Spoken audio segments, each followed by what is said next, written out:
Welcome back mga ka-TV. Ang video na tatalakayin natin ngayon ay ang chapter 1-20 ng The Most Notorious Talker Runs the World's Greatest Clan. At kung bago ka lang sa channel ko ay huwag mahiyang mag-like, subscribe o follow at i-click ang notification bell para ma-notify ka sa susunod na video. Paalala, ang video na tatalakayin natin ngayon ay maaaring mag-iba mula sa ilalabas na anime. Hindi ko inaangkin ang mga drawing o anumang materyales na ipapakita. Ang layunin ko ay magpakita ng suporta at magbigay ng impormasyon tungkol dito. Ang lahat ng kredito ay nananatili sa mga orihinal na may-ari. Maraming salamat! Nagsimula ang paglalakbay ni Noel patungo sa pagiging isang seeker sa inspirasyon ng kanyang lolo. Isang kilalang tao na tinatawag na Overdeath. Nagsimula ang kwento sa batang si Noel, puno ng kagustuhan at determinasyong sundan ang yapak ng kanyang lolo, habang inaalala ang mga salitang naging gabay niya. Ang isang lalaki ay hindi dapat magpabaya na siya'y hamakin. Ang kanyang lolo ay dating sikat na seeker ng Werunan, kinikilala sa kanyang kakaibang kakayahan sa paglaban sa mga halimaw, kriminal, at paghahanap ng mga nakatagong kayamanan sa mga ruins. Ang mga seeker ay parang mga adventurer ng kanilang mundo, hinahangaan dahil sa kanilang lakas at tapang, at pangarap ni Noel na mapabilang sa kanilang hanay, isang araw. Nasaksihan ni Noel ang isang grupo ng mga miyembro ng guild na nakatagpo ang kanyang lolo na pinalilibutan ng bundok ng mga napatay na halimaw. Manghang-mangha ang mga miyembro ng guild, subalit may isang miyembro, si August, na walang takot na hinamon ang kanyang lolo. Pinanood ni Noel kung paano niya madaling pinatahimik ang mayabang na si August, ipinakita ang kanyang kapangyarihan at hiniling na igalang siya. Dahil dito, mas lalong nabilib si Noel sa kanyang lolo, at lalo pang naging determinado na maging seeker tulad niya. Sa kanilang bahay, sinabi ni Noel ang kagustuhan niyang maging seeker, at ang kanyang lolo, bagaman natutuwa, ay buong pusong sinusuportahan siya. Ipinaliwanag ng kanyang lolo ang kahalagahan ng pagkakaroon ng trabaho o job, isang kakayahang natutukoy kapag ikaw ay 10 taong gulang na magiging daan sa kanyang landas bilang isang seeker. Buong sabik na hinintay ni Noel ang araw na malalaman niya ang kanyang job, iniisip na magiging isa siyang makapangyarihang mandirigma o swordsman.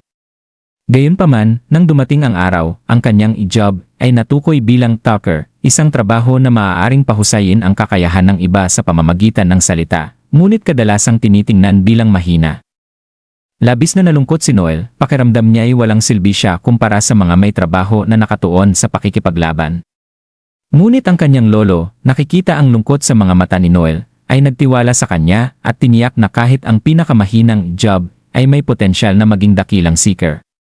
Pinanghawakan ni Noel ang mga salitang ito at nagsimula silang mag-ensayo. Ang pagsasanay ay nagsimula at mabilis na natutunan ni Noel na may ibang bahagi ng kanyang lolo, isang mahigpit at walang awa na tagapagsanay. Napakahirap ng pagsasanay, finger push-ups ng oras-oras, mahabang pagtakbo, at pisikal na kondisyon na sumusubok sa espiritu ni Noel. Madalas siyang magkaroon ng pasa. Labis na pagod at minsan ay halos gusto ng sumuko, ngunit ang walang patid na paniniwala ng kanyang lolo sa kanya ang nagpapanatili sa kanyang pag-usad. Ang matitigas na salita ng kanyang lolo ay paulit-ulit na umaalingaw-ngaw sa kanyang mga tainga, ipinapaalala sa kanya na hindi pwedeng maging mahina ang isang seeker.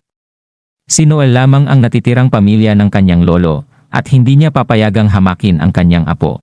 Sa gitna ng matinding pagsasanay, hinarap din ni Noel ang mga hamon mula sa mga tao sa kanyang paligid. Maraming tao sa nayon ang nagbulong-bulungan tungkol sa kanyang pamilya na tila isinumpa, sinisisi ang pagkamatay ng kanyang mga magulang sa mga aksyon ng kanyang lolo bilang seeker. Maging ang mga bata sa nayon ay binubuli siya, tinatawag siyang isumpang bata, at sinasaktan siya. Pinilit ni Noel na tiisin ang lahat ng ito, sinusubukang huwag pansinin ang mga pang-aasar, ngunit hindi iyon madali. Ang kanyang lolo, gayunpaman, ay iba. Hindi niya pinapayagan ang sinuman na magpabaya kay Noel. Sa tuwing nalalaman niya ang pambubuli, kinakaharap niya ang mga nang-aapi kay Noel, tinuturuan sila ng leksyon at muling pinaalalahanan si Noel na maging matatag. Sa kabila ng mga pagsubok, patuloy na nagpursigi si Noel, determinado na hindi niya bibigin ang kanyang sarili o ang kanyang lolo. Pagkalipas ng 4 na taon ng pagsasanay, malaki na ang kanyang naging lakas, at sa edad na 15, halos handa na siyang kilalanin bilang isang seeker ng imperyo. Ipinagmamalaki niya ang kanyang pag-unlad, naniniwalang kahit pa siya'y isang talker, isang araw ay maaari siyang maging kasing lakas ng kanyang lolo. Ngunit nang nagsimulang maging maayos na ang lahat, dumating ang isang sakuna. Isang gabi, nagising si Noel sa pagmamadali ng kanyang lolo. Ang kanilang bayan ay inaatake ng mga halimaw na lumabas mula sa isang ebes, isang puwang na nag-ugnay sa kanilang mundo sa isang madilim at kaguluhang mundo. Ang ebes na nagbukas ay may matinding antas ng panganib, at ang kanilang bayan ay naging isang sona ng sakuna. Dinala ng kanyang lolo si Noel sa isang evacuation facility, iniutos na manatili siya sa loob habang pupunta siya upang bumili ng oras para sa mga tao hanggang dumating ang tulong. Natakot si Noel at napagtanto niyang balak ng kanyang lolo na harapin ang ebes mag-isa, isang gawaing tila imposible. Napakaraming halimaw at ang ebes ay may isang nilalang na napakalakas na tinatawag na Lord. Sa kabila ng pagtutol ni Noel, pinakalma siya ng kanyang lolo, sinasabing huwag mag-alala, siya sick over death. Nang isara ang pinto, si Noel ay walang magawa kundi makinig sa nakakatakot na ingay ng labanan. Ang mga hiyaw ng napakaraming halimaw ay umalingaw sa labas, at sa kalaunan, narinig ang kakaibang tunog ng matinding labanan sa pagitan ng kanyang lolo at ng Lord. Ilang oras ang lumipas, at ang minsang napakalakas na ingay ay nagsimulang humina. Nagkaroon ng pag-asa si Noel marahil nanalo ang kanyang lolo. Agad siyang lumabas, hindi pinansin ang pagtatangka ng tagapaglingkod na pigilan siya, at nakita ang kanyang lolo na nakahiga sa lupa, sugatan ng labis. Ang kalahati ng kanyang katawan ay labis na nasugatan, at malinaw na hindi na siya magtatagal. Sa kabila ng kanyang kalagayan, nakangiti pa rin ang kanyang lolo kay Noel, nagsasalita ng may pagmamahal at pagmamalaki. Tinanggap niya ang panganib ng pagiging seeker, na ang kamatayan ay laging kasama, ngunit tinanong si Noel kung nais pa rin niyang tahakin ang landas na ito. Sa kabila ng mga luha, buong determinasyon na sinabi ni Noel na magpapatuloy siya, determinado na pahalagahan ang pamana ng kanyang lolo. Namatay ang kanyang lolo ng may ngiti. Ipinagmamalaki ang tapang at determinasyon ng kanyang apo.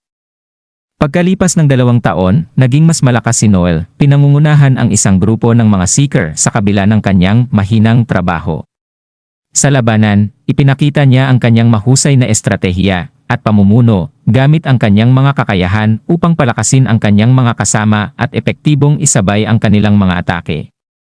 Sa kabila ng mga duda ng iba tungkol sa kanyang kakayahan, lumaki si Noel bilang isang matatag at may kakayahang seeker. Determinado siyang tuparin ang kanyang pangako sa kanyang lolo, maging pinakamalakas na seeker, kahit na laban sa lahat ng posibilidad. Sa kabila ng lahat ng sakit, pagsasanay, at pagkawala, ang espiritu ni Noel ay hindi kailanman nabali. At ang kanyang paglalakbay bilang isang seeker, na binigyang inspirasyon ng pamana ng kanyang lolo, ay nagsisimula pa lamang, at dito nagtatapos ang ating buod ng kabanata 1 ng Most Notorious Talker. Si Noel at ang grupo niya, ang Blue Beyond, ay nasa masiglang kabisera ng Imperyong Werunant. Ang Ettore. Ang lungsod ay may marangyang karwahe, mga airship, at ang iba't ibang klase ng tao na nakatira roon. Sa gitna ng mga tao, nanatiling nakatuon si Noel sa kanyang misyon, ang maging pinakamalakas na seeker, sa pamamagitan ng paghahanap ng mga malalakas na kakampi at pamumuno sa kanila ng mahusay. Iniisip ni Noel na bagamat maaaring imposible ang maging pinakamalakas na individual, ang pagkakaroon ng isang malakas na koponan ay magbibigay daan sa kanya upang makamit ang kanyang mga layunin. Iniisip niya ang komposisyon ng grupo, si Lyod, isang swordsman, si Walter, isang mandirigma, si Tanya, isang manggagamot at siya mismo, isang talker. Kahit pa ang pagiging talker ay madalas minamaliit dahil sa kakulangan ng kakayahang direktang makipaglaban. Nakikita ni Noel na ang kanyang tungkulin ay mahalaga para sa pagsuporta at pamumuno sa grupo. Pagdating nila, nagkaroon agad sila ng mapanganib na misyon. Ang kahilingan ay ang sugpuin ang mga lesser vampire at linisin ang isang lumang minahan sa kanluran na naging isang abyss. Ang abyss ay isang mapanganib na pangyayari kung saan nagiging konektado ang kanilang mundo sa void, isang nakatagong lugar na puno ng mga halimaw. Hanggat hindi nasusugpo ang pangunahing halimaw, patuloy na lumalawak ang abyss at nagdudulot ng panganib sa lahat ng malapit dito. Ang mga seeker, gaya ng grupo ni Noel, ay naglalagay ng kanilang buhay sa panganib upang pigilan ang mga banta tulad nito. Bagaman ang misyon ay para sa mga mas bihasa at mas mataas ang ranggo na seeker, tinanggap ito ng Blue Beyond bilang isang pagkakataon upang lumakas at makilala. Puno ng pag-asa ang biyahe papunta sa minahan. Si Noel, dahil sa pagiging pinakabata at may pinakamababang ranggo, ay hindi opisyal na leader, si Lyod ang kasalukuyang namumuno. Ngunit nakikita ni Noel ang misyong ito bilang isang pagkakataon upang ipakita ang kanyang kakayahan at makamit ang posisyon ng pagiging lider sa hinaharap. Kahit madalas minamaliit ang pagiging talker, alam ni Noel na ang halaga niya ay nasa pamumuno, pagbibigay ng mga utos, at pagpapalakas ng kanyang koponan upang makipaglaban bilang isang nagkakaisang grupo. Pagdating nila sa minahan, sinalubong sila ng mga lesser vampire. Ang mga nilalang na ito, hindi tulad ng mas makapangyarihang mga vampire, ay walang kakayahang gumamit ng mga mahiwagang kasanayan, ngunit nagtataglay ng matinding lakas at mataas na kakayahang magparami na agad na lumilikha ng mga alagad. Ganap na alam ni Noel ang kanilang mga kakayahan, kaya't binalaan niya ang kanyang grupo na huwag hayaang palibutan sila. Agad siyang nagbigay ng mga utos, si Tanya para magbigay ng suporta sa likod, at sina Leod at Walter para tumutok sa pagharang sa mga kalaban. Ang mga lesser vampire ay napatunayang malalakas, lalo na dahil sa kanilang kakayahang magpagaling, na maaari silang mabuhay muli maliban na lamang kung mapugutan ng ulo. Habang tumatagal ang laban, iminungkahi ni Walter na ituon na lamang ang kanilang lakas sa pangunahing katawan ng mga vampire. Alam niyang kapag natalo ang pangunahing vampire, mawawala na rin ang mga alagad nito. Ngunit sinabi ni Noel na dahil sa kanilang si-rank na estado, kailangan nilang mag-ingat. Sa halip na magmadali sa pangunahing vampire, mahalagang pahinain at patayin muna ang mas maraming alagad upang hindi sila maagawan ng kakayahan kapag kalaban na ang pangunahing target. Mas lalong naging matindi ang labanan nang bigla silang masurpresa ng gas na tumagas mula sa kuweba na tila nagpapahina sa kanila. Si Noel, na nagsisilbing command center ng kanyang grupo, ay nahirapang magbigay ng mga utos dahil sa epekto ng gas sa kanya. Sina Leod, Walter, at Tanya ay nagsimulang mahirapan nang wala si Noel upang magbigay ng mga buff at pamumuno. Naramdaman nila ang hirap ng laban nang wala ang kanilang command tower. Sa pagkabigo, sinigawan ni Walter si Noel na bumangon at magpatuloy sa pagbibigay ng mga utos bilang isang talker na nag-udyok kay Noel na lampasan ang kanyang limitasyon. Naalala ni Noel ang mga sinabi ng kanyang lolo na minsang sinabi sa kanya na ang pagiging isang taong hindi kayang maliitin ay maaaring lampas sa kanyang kakayahan. Dahil dito, bumangon si Noel, tumangging maliitin at determinadong patunayan ang kanyang halaga bilang isang talker. Ginamit niya ang kanyang deploy tactics na kasanayan na nagpapataas ng bisa ng mga aksyon ng kanyang grupo ng 25% na nagpapahintulot kina Leod at Walter na makaiwas sa range tentacle attack mula sa pangunahing katawan. Pagkatapos ay ginamit ni Noel ang battle voice na kasanayan upang mapabilis ang pag-recover ng stamina at magic power ng kanyang mga kasama. Sa kanyang mga utos, nag-recast si Tanya ng mga barrier para kina Leod at Walter. Na ipinagpatuloy ang kanilang pag-atake sa pangunahing katawan ng vampire. Nang tila kontrolado na nila ang sitwasyon, biglang lumabas ang tatlong lesser vampire mula sa pagtatago, handang tambangan ang grupo. Mabilis na binago ni Noel ang kanilang estratehiya, nagpasya siya na ang haharap sa mga maliliit na alagad, upang mapalaya sina Leod at Walter na tutukan ang pangunahing katawan. Pagkatapos ay ginamit niya ang Easton Howl na pansamantalang huminto sa galaw ng mga kalaban, at ginamit ang kanyang anti-beast na sandata na Silver Flame upang barilin ang mga alagad kahit na limitado na ang kanyang bala. Habang natitira na lamang ang isang bala, maingat na binabantayan ni Noel ang oras upang matiyak na lahat ng bagay ay naayon sa plano. Nagbunga ang eksaktong timing ni Noel at matagumpay niyang na-distract ang pangunahing katawan ng vampire na nagbigay daan kina Leod at Walter upang mailabas ang kanilang pinakamalakas na atake, si Leod gamit ang kanyang Aura Blade at si Walter gamit ang Deadly Drive. Ang kanilang pinagsamang pagsisikap ay nagbunga sa pagkatalo ng pangunahing katawan na agad na nagdulot ng paghinto ng mga natitirang alagad. Ang tagumpay ng grupo ay sinalubong ng ginhawa at kasiyahan, habang napagtanto nilang nagtagumpay sila sa kabila ng malupit na hamon, ngunit si Noel ay halos nalagay sa peligro, muntik na siyang tamaan ng isang vampire. Ngunit saktong naiwasan niya ito. Kahit sa panganib, tinanggap ni Noel na handa siyang harapin ang anumang pagsubok para makamit ang tagumpay. Pagkatapos ay ginamit niya ang kanyang pinakamakapangyarihang kasanayan, ang Assault Command, na nagpapataas ng kapangyarihan ng kanyang mga kasama, ngunit nag-iiwan sa kanila ng kawalan ng kakayahang kumilos pansamantala. Sa kabila ng doble talibong taktikang ito, pinagsama ang kanyang hindi matitinag na pagtutok at ang kakayahan ng kanyang mga kasama, nagtagumpay sila sa kanilang laban. Pagkatapos ng laban, pinag-isipan ni Noel ang laban at ipinagmamalaki kung gaano siya lumago. Alam niyang hindi na siya ang dating Noel na walang magawa. Bagaman ang pagiging isang Tucker ay maaaring nakikita bilang mahina ng iba, naniniwala si Noel sa lakas ng kanyang papel, ipinakita niya sa kanyang mga kasama ang kahalagahan ng isang Tucker sa laban. Sina Lloyd, Walter, at Tanya ay kinikilala ang mga kontribusyon ni Noel sa kani-kanilang paraan, kasama si Tanya na nagpapakita ng pag-aalala at si Walter na nagpahayag ng kumpiyansa sa kakayahan ni Noel. Habang papaalis sila sa base, pinagtibay ni Noel ang kanyang paniniwala na ang tunay na lakas ay nagmumula sa pagkakaisa, at ang kanyang landas sa pagiging pinakamalakas na seeker ay nakasalalay sa kanyang kakayahang pamunuan at suportahan ang kanyang mga kakampi.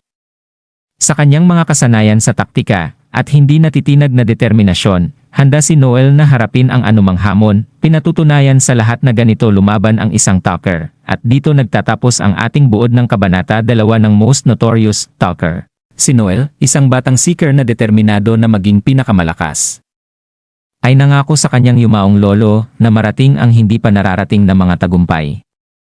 Kasama ang kanyang mga kaalyadong sina Lloyd, Walter, at Tanya, nagsusumikap si Noel upang matupad ang pangarap na ito.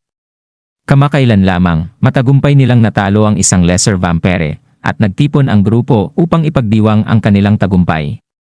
Sa simula, masaya ang kanilang salo-salo, bawat isa ay nag-order ng masasarap na pagkain, at inumin, habang ipinagdiriwang nila ang kanilang kinita na 5 milyong fil, ang pinakamalaking halaga na kanilang nakuha hanggang ngayon. Kontento sina Walter, Lloyd, at Tanya sa kanilang gantimpala, ngunit sa pakiramdam ni Noel, dapat sana'y nakipagnegosasyon sila para sa mas malaking halaga. Lalo na't mataas ang halaga ng mga materyales na kanilang nakuha. Gayunpaman, tutol ang iba sa ideyang ito, at iniwan ni Noel ang ideya ng may pag-aalangan. Habang nagdiriwang, unti-unting lumitaw ang hindi pagkakakontento ni Noel, at nauwi ito sa pagtatalo sa pagitan niya at ni Walter. Kinukutya ni Walter si Noel dahil sa tila kasakiman nito, habang kinamumuhian naman ni Noel ang pagiging makasarili ni Walter. Umigting ang kanilang alitan at nauwi sa pagpapalitan ng mga personal na insulto, kung saan kinukutya ni Walter si Noel na nag-uutos lamang mula sa likuran, at gumaganti naman si Noel sa pamamagitan ng pagbibintang na wala namang kakayahan si Walter sa laban. Dumating ang punto na muntik na silang magkasakitan, ngunit pinigilan sila ni Lloyd, na pinaalalahanan silang dalawa na panatilihin ang kanilang dignidad bilang mga seeker. Sa kabila ng pakikialam ni Lloyd, nanatiling tensyonado ang atmosfera, at ang pagdiriwang ay biglang nawala ng sigla. Pagkatapos, iminungkahi ni Noel na gamitin ang malaking bahagi ng kanilang gantimpala upang magtatag ng isang clan na lumampas sa kanilang kasalukuyang estado bilang maliit na grupo. Naniniwala siyang ang pagbuo ng clan ay magbibigay daan sa kanila na direktang kumuha ng mga opisyal na misyon sa paglilinis ng abyss mula sa bansa, na magdudulot ng mas malaking gantimpala, tagumpay, at pagkilala. Nag-aatubili sina Lloyd at Tanya sa ideya na binabanggit ang kanilang kakulangan sa karanasan at kabataan. Ipinunto ni Tanya na, bilang mga kabataan, mga baguhan pa rin sila, at maaaring hindi nila magawang pamahalaan ng maayos ang isang clan. Gayunpaman, iginiit ni Noel na ang tunay na karanasan ay makakamit lamang sa aktwal na pamamahala ng isang clan, at ang paghihintay sa tamang oras ay magdudulot lamang ng pagkakatigil. Determinado siyang kumilos, kahit pa mga hulugan ito ng panganib ng kabiguan o pagkuha ng hindi pangkaraniwang landas. Binanggit pa ni Noel ang kanilang kalamangan dahil sa kanilang kabataan at itsura, na nagpapaliwanag na ang mga batang magagandang loob na seeker ay mas malamang na makakuha ng suporta mula sa bansa dahil nagsisilbi silang huwaran para sa publiko. Bagamat hindi komportable si Tanya sa paraang ito, pabor si Walter, na naimpluwensyahan ng potensyal para sa mas malaking kita, katanyagan, at malayang pamumuhay. Sa huli, pumayag si Lloyd, ang pinuno ng kanilang grupo, at tinanggap na kailangan nilang magtatag ng clan sa hinaharap. Nagpasya ang grupo na magpulong sa ilang araw upang talakayin ang mga detalye at gawing pinal ang kanilang mga plano. Gayunpaman, ang ambisyon at pag-asa ni Noel para sa hinaharap ay agad na naglaho. Habang naghahanda siya para sa pulong, biglang pumasok si Walter sa bahay ni Noel, kita ang pagkabalisa at may dalang sulat. Ibinunyag niya na sina Lloyd at Tanya ay tumakas dala ang kanilang pondo, na nag-iwan kay Noel ng pakiramdam ng pagtataksil at pagkabigla. Ang biglaang pangyayaring ito ay nag-iwan kay Noel na grappling sa katotohanan na ang kanyang pangarap na magtatag ng isang clan ay maaaring sinabotahe ng mga taong pinagkakatiwalaan niya. At dito nagtatapos ang ating buod ng Kabanata 3 at 4 ng Most Notorious Talker. Si Noel at Walter, mga miyembro ng partido na Blue Beyond, ay nahaharap sa krisis nang malaman nilang tumakas sina Lloyd at Tanya. Kanilang mga kasamahan, dala ang 12.8 milyong fil ng pondo ng partido. Nagulat at galit si Walter habang binabasa ni Noel ang liham ni Lloyd na nagsasaad na si Lloyd ay gumawa ng maling pamumuhunan, nagkaroon ng malaking utang, at ginamit ang pera ng partido para bayaran ito. Bago pa man mabunyag ang katotohanan, nagdesisyon na sina Lloyd at Tanya na tumakas mula sa Imperial Capital. Bagamat galit si Walter sa pagtataksil, natatawa si Noel sa sitwasyon na nakikitang nakakatuwa ang kabalintunaan ng isang katulad ni Lloyd na tinutukoy niya ng may pangungutya bilang kagalang-galang na gumawa ng masamang pamumuhunan, nangurakot ng pondo at tumakas sa gabi. Gusto ni Walter na habulin agad sina Lloyd at Tanya, ngunit itinuturo ni Noel na kung haharapin nila si Lloyd, maaaring mauwi ito sa isang nakamamatay na labanan.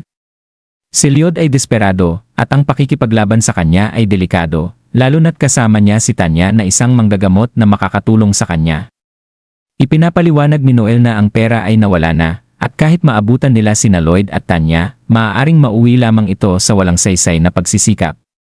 Naiinis si Walter ngunit hindi sang-ayon na magpatawad sa pagtataksil. Determinado si Noel na pagsisihan ni Lloyd at Tanya ang kanilang ginawa at sinabing ang kanyang motto ay bayaran ng 1,000 beses. Ang kanilang pag-uusap ay pansamantalang naputol nang dumating ang kasambahay ni Noel na si Mary na hindi naghintay ng tugon bago pumasok at nagbitiw ng mga biro tungkol sa dalawang lalaking magkasama sa loob ng kwarto.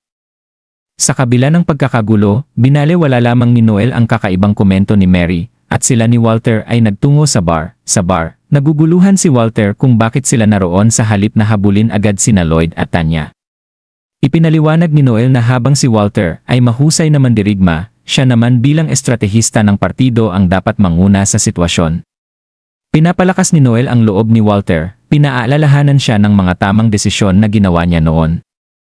Sa loob ng bar, hayagang inanunsyo ni Noel na sina Lloyd at Tanya ay nangurakot ng pondo ng partido at tumakas. Nag-aalok siya ng gantimpalang 2 milyong fil para sa kanilang pagkakadakip. Nagulat si Walter sa desisyon ni Noel na isiwalat ang lahat ng ito. Ngunit iginiit ni Noel na kailangan nila ng karagdagang tulong dahil hindi nila kayang lutasin ang sitwasyon ng sila lang dalawa. Ang alok ni Noel ay nakaakit ng interes ng ilang partido sa bar. Ang pinuno ng partidong Lightning Bite ay tinanggap ang hiling, tiwalang madali para sa kanila ang dakpin sina Lloyd at Tanya dahil wala si Noel. Sinabi ni Noel na sina Lloyd at Tanya ay umalis ng kabisera bago pa man magsara ang tarangkahan ng lungsod at malamang na naglalakbay sila ng naglalakad. Higit pang mga partido ang nagpahayag ng interes na tanggapin ang hiling at pinuri sila ni Noel, sinasabing ang maagap ay siyang makakakuha ng bihag. Isang miyembro ng isa pang partido ang lumapit kay Noel at nagsabing may impormasyon siya tungkol sa kinaroroonan nina Lloyd at Tanya, ngunit nais niya itong talakayin ng pribado. Ang lalaki ay nagsasabing nakita niya ang isang pares na tumutugma sa paglalarawan kina Lloyd at Tanya habang pauwi mula sa isang trabaho. Sabik si Walter na malaman ng higit pa, ngunit ang lalaki ay humihingi ng bahagi ng gantimpala kapalit ng impormasyon. Agad na napagtanto ni Noel na malamang na walang kakayahan ang partido ng lalaki na labanan sina Lloyd at Tanya ng mag-isa kaya nais nilang makipagtulungan. Nag-alok si Noel ng 500,000 fil kapalit ng impormasyon na mas mababa sa inaasahan ng lalaki. Sa kabila ng pagtatangka ng lalaki na makipagnegosasyon para sa mas mataas na gantimpala, nanatiling matatag si Noel, tumangging umalis sa kanyang alok na 500,000 fil. Nag-aalala si Walter, sinasabing maaaring mahalaga ang impormasyong dala ng lalaki, ngunit tiwala si Noel na ang lalaki ay sa huli ipapayag. Sumuko nga ang lalaki at pumayag sa gantimpalang 500,000 fil. Isiniwalat niya na sina Lloyd at Tanya ay huling nakita sa Burley Road, patungo marahil sa Carnot Village o Ulen Village. Inutusan ni Noel ang lalaki na tipunin ang kanyang mga kasama at maghanda habang sila ni Walter ay susunod. Nang tanungin ni Walter tungkol sa iba pang mga gagawin ni Noel, sinabi ni Noel na ipapaliwanag niya ito sa ibang pagkakataon, na nagpapahiwatig na may bahagi pa ng kanyang plano na hindi pa niya isiniwalat. Sa buong pangyayaring ito, ipinakita ni Noel ang kanyang talino at estratehikong pag-iisip.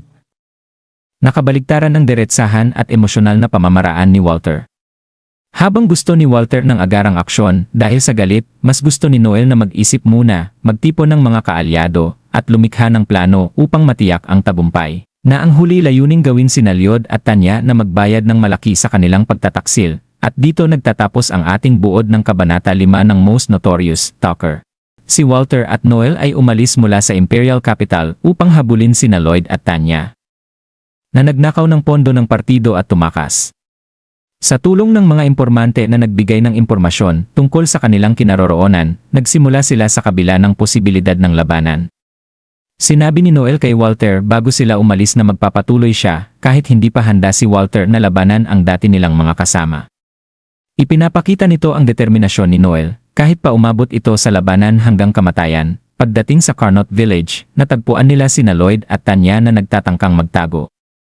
Nilapitan ni Noel sina Lloyd at Tanya nang hindi nila inaasahan, sarkastikong tinutuya ang kanilang pagpili ng isang rural na nayon para sa romantikong date. Bago pa makagalaw sina Lloyd at Tanya, ginamit ni Noel ang Stonehouse skill na nagpatigil sa kanila ng ilang saglit. Agad niyang sinunggaban si Tanya at napalibutan si Lloyd, dahilan upang sumuko ito ng walang labis na paglaban. Galit na galit si Walter at tinanong si Lloyd kung bakit niya sila ipinagkanulo. Si Lloyd, nahihiya at puno ng pagsisisi, paulit-ulit na humingi ng tawad, ngunit hindi sapat ang mga ito para mabawasan ang galit ni Walter. Sumingit si Noel matapos basahin ang sulat ni Lloyd at inusisa si Lloyd tungkol sa mga pondo. Tinanong niya tungkol sa gantimpalang nakuha nila mula sa pagpatay sa isang lesser vampire na nawawala. Inamin ni Lloyd na nagamit na rin niya ang perang iyon at sinubukan niyang ipaliwanag na ginamit niya ito upang bayaran ang mga utang. Hindi kumbinsido si Noel at inakusahan si Lloyd na nagsinungaling tungkol sa mga maling pamumuhunan at naisinugal ang mga pondo. Detalyado niyang binalangkas ang mga aksyon ni Lloyd, hinalang natalo ito sa mga sugal gaya ng dice, baraha, o rulete, at dahil sa mga pagkatalo ay napilitan siyang mangutang sa mga mapanganib na tao, na nagresulta sa paggamit ng pondo ng partido. Wala nang ibang masabi si Lloyd at patuloy na humihingi ng tawad, ngunit lalo lamang itong ikinagalit ni Walter. Sinunggaban ni Walter si Lloyd sa kanyang kwelyo, galit na ipinahayag kung paano ang perang iyon ay pinagtrabahuan nila ng malubha at isinasapalaran pa ang kanilang mga buhay para lang magamit ni Lloyd sa pagsusugal. Sa pagtatanggol ni Lloyd, sinabi niyang ang bigat ng pagiging leader ng partido ang nagdala sa kanya sa ganitong sitwasyon. Ipinilit niyang hindi niya gustong kunin ang pera, ngunit wala na siyang magawa dahil sa sunod-sunod na utang. Sinisi rin niya ang kanyang mga kasamahan, sinasabing sila ang nagtulak ng tungkulin sa kanya nang hindi naman tinutulungan ang mga responsibilidad nito. Bago pa siya makapagpatuloy, sinipa siya ni Noel, pinutol ang kanyang sasabihin.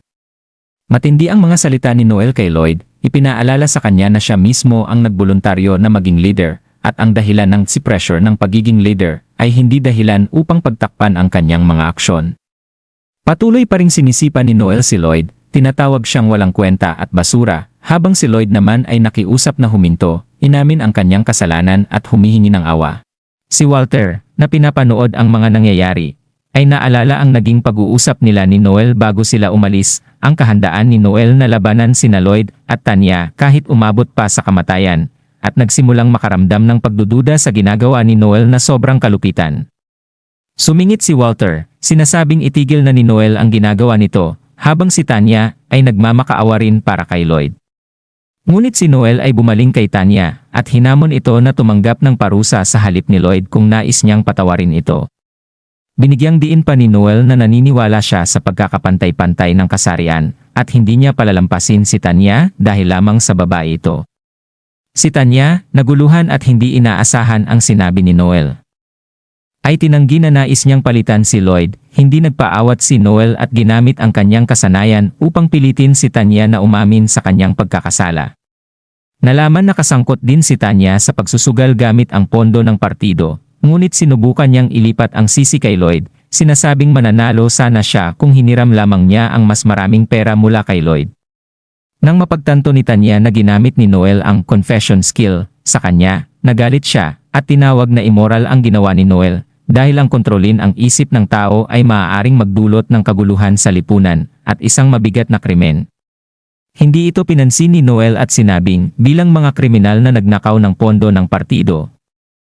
Sina Lloyd at Tanya ay saklaw ng ganitong pagtrato ayon sa batas ng imperyo, na nagpapahintulot ng paggamit ng mga kasanayan sa pagkontrol ng isip upang mapasumpa ang mga kriminal.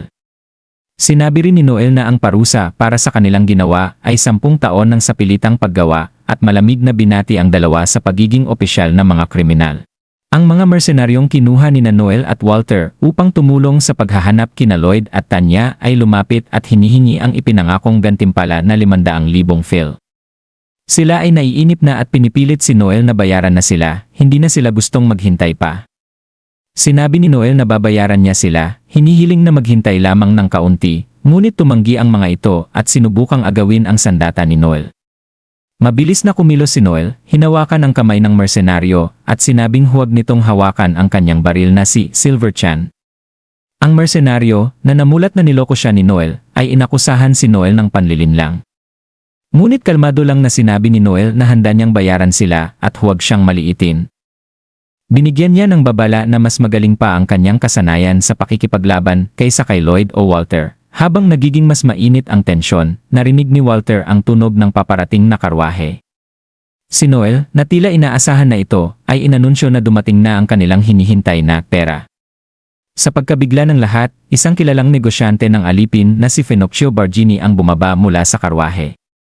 Nagpakita si Fenocchio ng may kartehan, nagrereklamo tungkol sa maalikabok na lugar.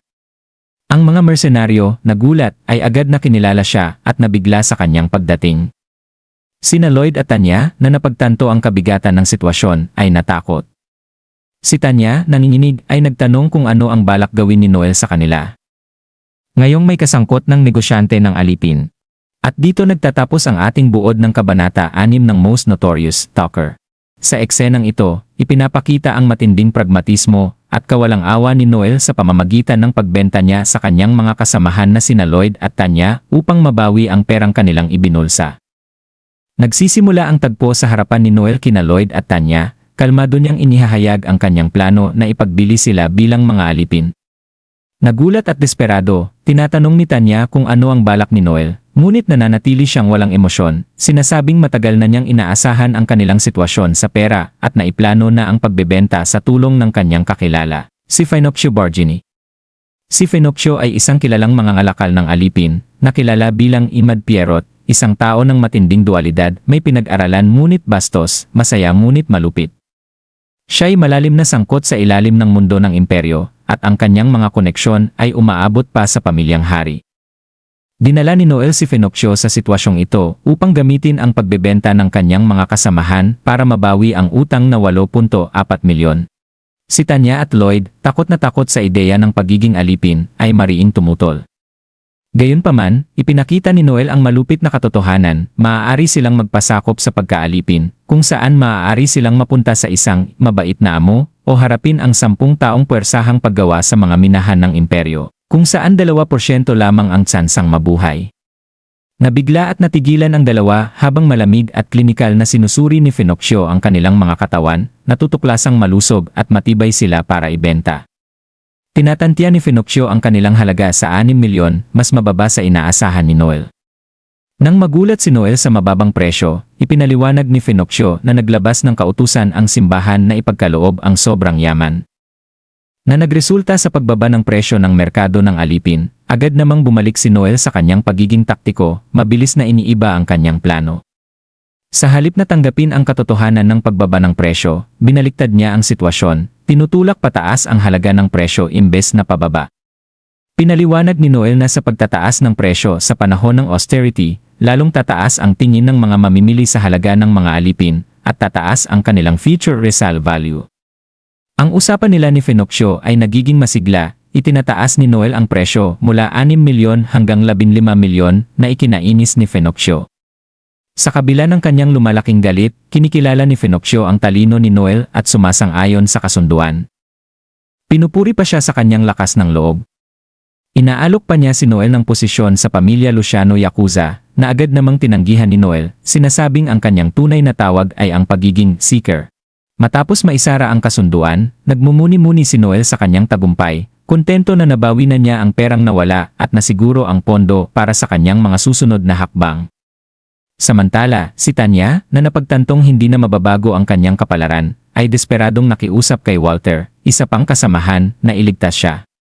Pinasasabak niya ang damdamin ni Walter, pinaalala ang kanyang pagmamahal, ngunit malungkot na inamin ni Walter na wala siyang magagawa. Galit sa kanyang kawalan ng aksyon, si Tanya ay nagalit at sinimulang pagsalitaan si Walter, tinatawag siyang walang silbi at sinabihan siyang mamatay na lang. Ang mga masasakit na salita ni Tanya ay lalo lamang nagpabigat sa damdamin ni Walter. Ngunit nananatili siyang walang kapangyarihan upang kumilos, habang hinihila ng mga tauhan ni Fenocio si Tanya. Patuloy siyang nagsisigaw ng mga malulutong na salita. Si Noel naman ay binalingan si Walter, sinasabing panahon na para umalis. Samantala, ang mga party na sinama nila sa pagtulong paghahanap kina Tanya at Lloyd ay nililibak si Noel, tinatawag siyang isang demon dahil sa pagtatraidor niya sa kanyang mga kasamahan. Sa mundo ng mga seeker, kung saan ang mga mangangaso ay kilala sa pagtugis ng mga halimaw, ang tawagin kang demon ay nangangahulugang ikaw ay isang pinakamalupit na nilalang. Ngunit imbes na maapektuhan, tinatanggap ni Noel ang insulto ng may malamig na pagtanggap. Iniisip niya ang dualidad ng kanyang pagkatao na siya'y kilala bilang pinakamahina at ngayon ang pinakamasama. Sa kabila ng puot na nakapaligid sa kanya, idineklara ni Noel na tatanggapin niya ang pagiging isang demon kung ito ang magdadala sa kanya sa pagiging pinakamalakas sa buong mundo. Ipinapakita ng tagpong ito ang pagiging komplikado ng karakter ni Noel, isang taong handang isakripisyo ang kanyang mga kasamahan upang makamit ang kanyang mga layunin. Ang kanyang maingat na kalkuladong mga desisyon, ang pagtangging hayaang mahadlangan ng emosyon ang kanyang mga plano, at ang kakayahan niyang manipulahin ang sitwasyon ay nagpapakita ng isang tao na handang gawin ang lahat upang umangat sa kapangyarihan. Samantala, ang mga reaksyon ni Lloyd, Tanya, at Walter ay naglalahad ng emosyonal na epekto dahil kay Noel. Nagbibigay ng masakit na kontrast sa malamig na lohika ng kanyang mga pagpili at sa pinsalang na idudulot nito sa mga taong nasa paligid niya. At dito nagtatapos ang ating buod ng Kabanata 7 ng Most Notorious Talker. Ilang araw matapos ang pagbenta bilang alipin ni Tanya at Lloyd dahil sa paglustay sa pondo ng grupo, nagkita sina Noel at Walter sa isang bar kung saan si Walter umiinom. Iniabot ni Noel kay Walter ang isang bag ng pera, bahagi ng kanilang nakuha mula kay Fenocio. Bagamat tinanggap ni Walter ang pera, hindi niya mapigilan ang pagkadisgusto sa kung paano nila ito nakuha. Nakuhang muli ang pera, ngunit hindi siya masaya sa ginawa nila. Ang pagbebenta ng dating mga kasamahan bilang mga alipin ay nag-iwan ng mapait na pakiramdam, subalit inamin ni Walter sa sarili na hindi siya marangal upang tanggihan ito. Habang umiinom siya ng whiskey, binanggit ni Noel ang inumin ni Walter, sabay inusisa ang mga susunod na hakbang ng kanilang grupo. Sinabi ni Noel na kailangang mapunan ang puwang na iniwan ni Tanya at Lloyd, at bagamat hindi ito magiging madali, naniniwala siyang hindi sila kailanman naging tunay na di mapapalitan. Si Walter, na bumabalikat pa rin sa sakit ng pagtataksil, ay nagtanong kung maaari bang mapalitan sina Tanya at Lloyd. Para sa kanya, ang dalawa ay hindi basta-basta na mga kasapi ng Blue Beyon. Gayunpaman, malamig na sinabi ni Noel na bagamat magaling ang dalawa, sila ay mga serangk lamang at madaling palitan sa isang malaking imperial na lungsod. Hindi siya nagpapadala sa damdamin, at para sa kanya, ang desisyon na alisin sina Tanya at Lloyd ay bahagi ng pagiging seryosong seeker. Hindi nagustuhan ni Walter ang malamig na lohika ni Noel at nagalit pa lalo nang tuksuhin siya tungkol kay Tanya. Sinabi ni Noel na si Walter ay pinakamatapat na aso sa mundo dahil patuloy niya itong minamahal sa kabila ng kanyang pagtataksil. Hindi na kayanan ni Walter ang panunuya ni Noel, kaya't hinawakan niya ang kwelyo nito, handang bugbugin siya. Gayunpaman, nanatili si Noel na kalmado, tila inaalok pa si Walter na suntukin siya kung makakabawas iyon ng kanyang galit. Sa huli, napagtanto ni Walter na hindi niya kayang tumbasan ang lakas ng loob ni Noel. Nakaramdam siya ng kawalan ng halaga at kinilala ang sarili bilang mahina kumpara kay Noel. Ipinunto ni Noel na ang tunay na panganib ay hindi ang paggawa ng mga kaaway, kundi ang pagkabigo sa paghahanap ng mga tunay na kaalyado. Sinabi niya kay Walter na hindi dapat matakot sa pagkuha ng mga bagong kasamahan dahil lamang sa takot o kahinaan. Subalit, nagpa siya si Walter na huminto bilang seeker. Humihingi ng tawad kay Noel. Kahit na sinubukan ni Noel na hikayatin siyang manatili, sa huli ay tinanggap niya ang desisyon ni Walter. Sa oras ng pag-alis ni Walter, hinihintay siya ni Noel sa labas at binigyan ng bote ng whiskey bilang pangpaalam. Iniwan ni Noel si Walter na nag-iisip tungkol sa tunay na ugali ng kanyang kaibigan, hindi niya alam kung si Noel ay maawain o walang puso. Naiisip rin ni Walter na sa kabila ng damdamin ni Tanya kay Noel, wala siyang lugar sa tabi nito bilang higit pa sa isang kasamahan. Samantala, hinarap ni Noel ang isang grupo ng mga naghihiganti na inupahan noon para hanapin sina Tanya at Lloyd. Tinutuya sila ni Noel at inalok ng key handicap, nalalaban siya ng nakapikit. Nang sila'y sumugod, mabilis na naghagis si Noel ng flashbang at dinurog sila ng walang kahirap-hirap. Bilang babala, pinutol niya ang kanilang mga tainga at inutusan silang ipakalat ang balita ng mga kahihinatnan ng pakikipaglaban sa kanya. Matapos ang labanan, napansin ni Noel ang balat ng ahas na hinubad na nagsilbing simbolo ng pagbabago. Para kay Noel, tulad ng ahas, kailangan ding iwanan ng Blue Beyond ang luma at mahihinang kasapi upang maging mas malakas. Mula sa araw na iyon, ipinanata ni Noel na ang Blue Beyond ay muling isisilang, mas malakas at walang takot. Samantala, sa ibang bahagi ng lungsod, may isang dalaga na nakakita ng anunsyo ng pag-recruit ng mga bagong kasapi para sa Blue Beyond. Nang mabasa ang pangalan ni Noel, agad niya itong nakilala, nagpapahiwatig na natagpuan na niya ang taong matagal na niyang hinahanap, at dito nagtatapos ang ating buod ng kabanata 8 ng Most Notorious Talker. Nagsimula ang eksena sa chapter na may dalawang magkapatid na nag-uusap. Pangalanan na lang muna natin bilang si Estranghero 1 at Estranghero 2 na nag-uusap ng casual tungkol sa mga relasyon. Ibinahagi ni Estranghero 1 ang kanyang matinding hangarin na magkaroon ng kasintahan at tinanong si Estranghero 2 kung may kilala siyang maaaring interesado. Naalala ni Estranghero 2 ang isang magandang babae na nakita nila sa may tarangkahan ng kabiserang imperyo, munti hindi yun isang babae kundi isang lalaki na si Noel. Inilarawan ito bilang isang itim ang buhok na kagandahan. Si Estranghero 1 ay nagdududa at sinabing hindi naman nila ito kilala at malamang hindi na nila ulit ito makikita. Habang nag-uusap sila, nabangga ni Estranghero 1 ang isang tao habang tumatakbo sa kanyang pagsasanay. At nagulat siya nang mapagtanto na ito ang parehong tao na nakita nila dati. Masigla niyang sinabi kay Estranghero 2 na ito ang magandang babae mula noon, ngunit itinutuwid siya ni Estranghero 2, ipinaliwanag na ang taong nakita nila ay isang lalaki, hindi babae. Sa perspektibo ni Noel Stollen, siya ay nakatuon sa kanyang mahigpit na pang-araw-araw na regimen ng pagsasanay. Sa kabila ng pagod mula sa nakaraang araw, lagi siyang nagigising ng 5 AM tuwing umaga para sa kanyang matinding workout, na kinabibilangan ng pagtakbo ng 2 beses paikot sa pader ng kabiserang lungsod habang may dala siyang bigat na katumbas ng 3 tao sa kabuang 50 kilometro sa loob ng 2 oras. Pagkatapos ng takbuhan, patuloy siya sa finger push-ups, sit-ups, ehersisyo sa likod, at weight training.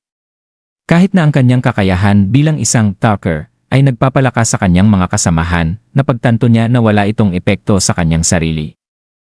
Kaya kailangan niyang panatilihin ang kanyang pisikal na kondisyon sa pamamagitan ng patuloy na pagsasanay. Binalikan niya ang kanyang nakaraan, matapos mawala ang lahat ng kanyang mga kakampi, ngunit nananatili siyang determinado na bumuo ng bagong pangkat at balang araw ay lumikha ng pinakamalakas na clan, gaano man karaming balakid ang kanyang haharapin. Sa ibang eksena, si Wolf, ang leader ng Lightning Bite na grupo, ay nasa isang bar, ipinapahayag ang pagkabigo ni Noel sa kakulangan ng mga bagong rekruta. Minamaliit ni Wolf ang ideya ng pag-post ng mga recruitment notice, naniniwala siyang isang pag-aaksaya lang ito ng oras dahil karamihan sa mga may kakayahang seekers ay kasapi na ng mga matatag na clan. Siya ay partikular na pesimista tungkol sa tsansa ng paghahanap ng mga hindi pa natutuklasang talento. Ang kanyang mga kasamahan, gayunpaman, ay hindi nababahala at tinutukso siya dahil sa kanyang pagiging maingay. Ipinagtatanggol ni Wolf ang kanyang sarili, sinasabing ang mga bar ay talagang maingay na lugar at bukod pa rito. Ang mga bar ay mabuting lokasyon para mag-recruit sa araw. Sa kabila ng kanyang pagiging pesimista, napansin ni Noel na sinubukan itong i-recruit sa Lightning Bite. Gayunpaman, ang kanyang diskarte ay tinatawanan ng kanyang mga kasamahan na nagsasabing sa halip na mag-recruit, parang hinaharas lang ni Wolf si Noel.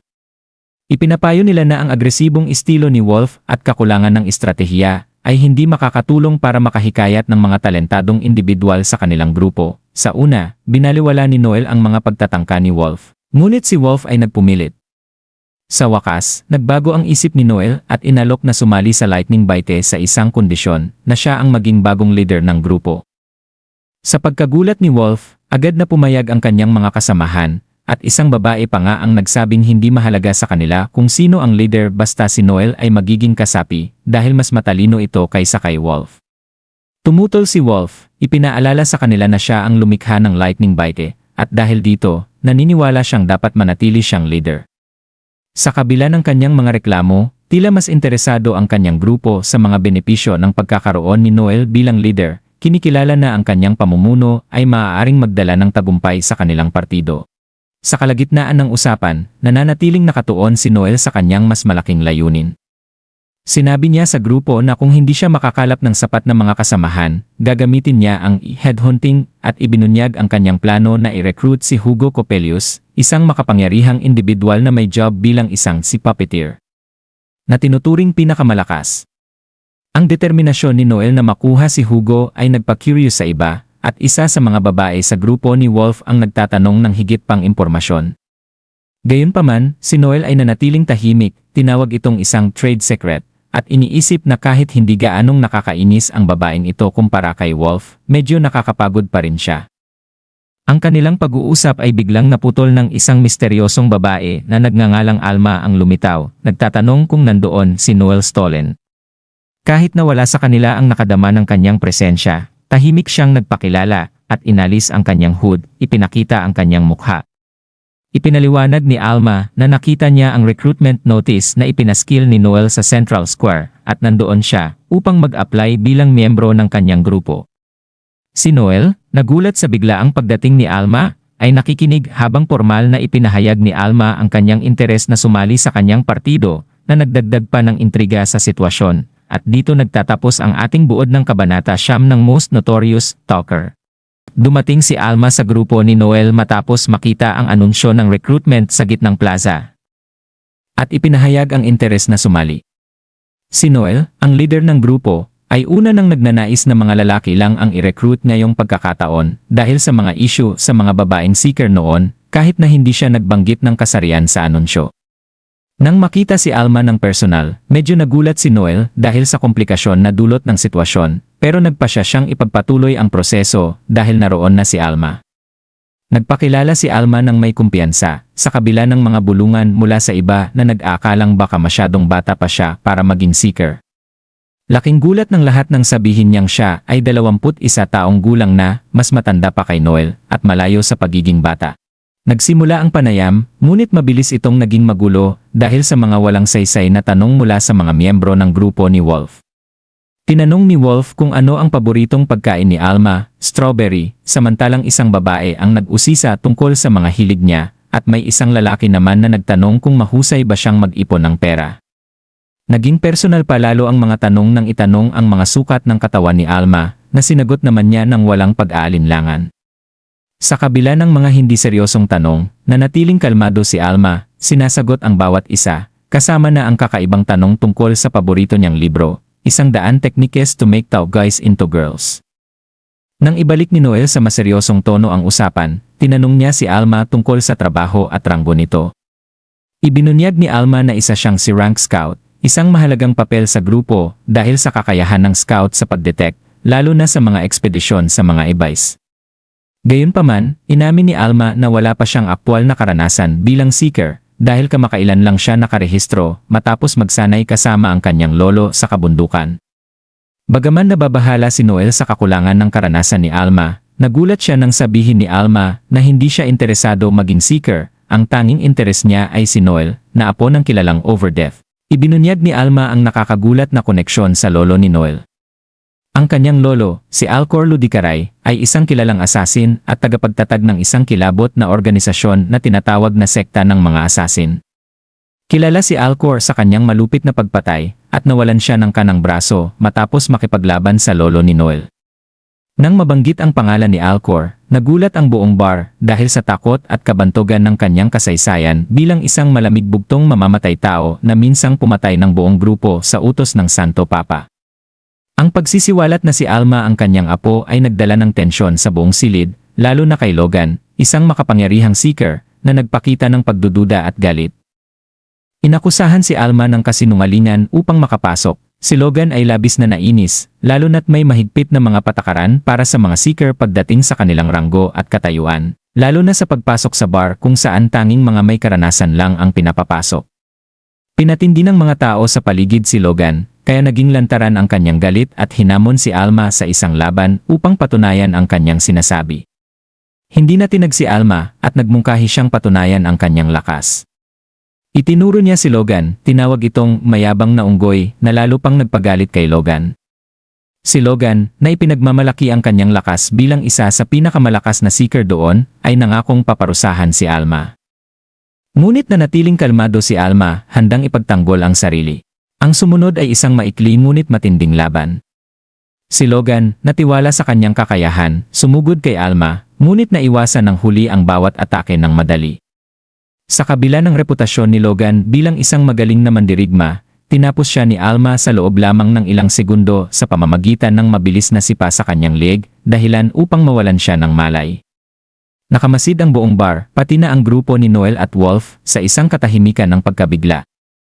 Ang mabilis na pagkapanalo ni Alma ay nagpapatunay hindi lang ng kanyang kakayahan sa labanan, kundi pati na rin ang kanyang pagiging apo ni Alcor Ludicaray. Lubos na humanga si Noel sa lakas at pagiging kalmado ni Alma.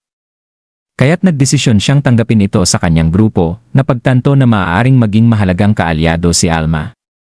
Ang panayam, na nagsimula sa mga hindi seryosong tanong at pag-aalinlangan, ay nagtapos sa isang malinaw na pagkilala na si Alma ay hindi basta-bastang aplikante. Siya ay may malalim na koneksyon sa mga alamat at may kakayahan upang suportahan ang kanyang mga pahayag.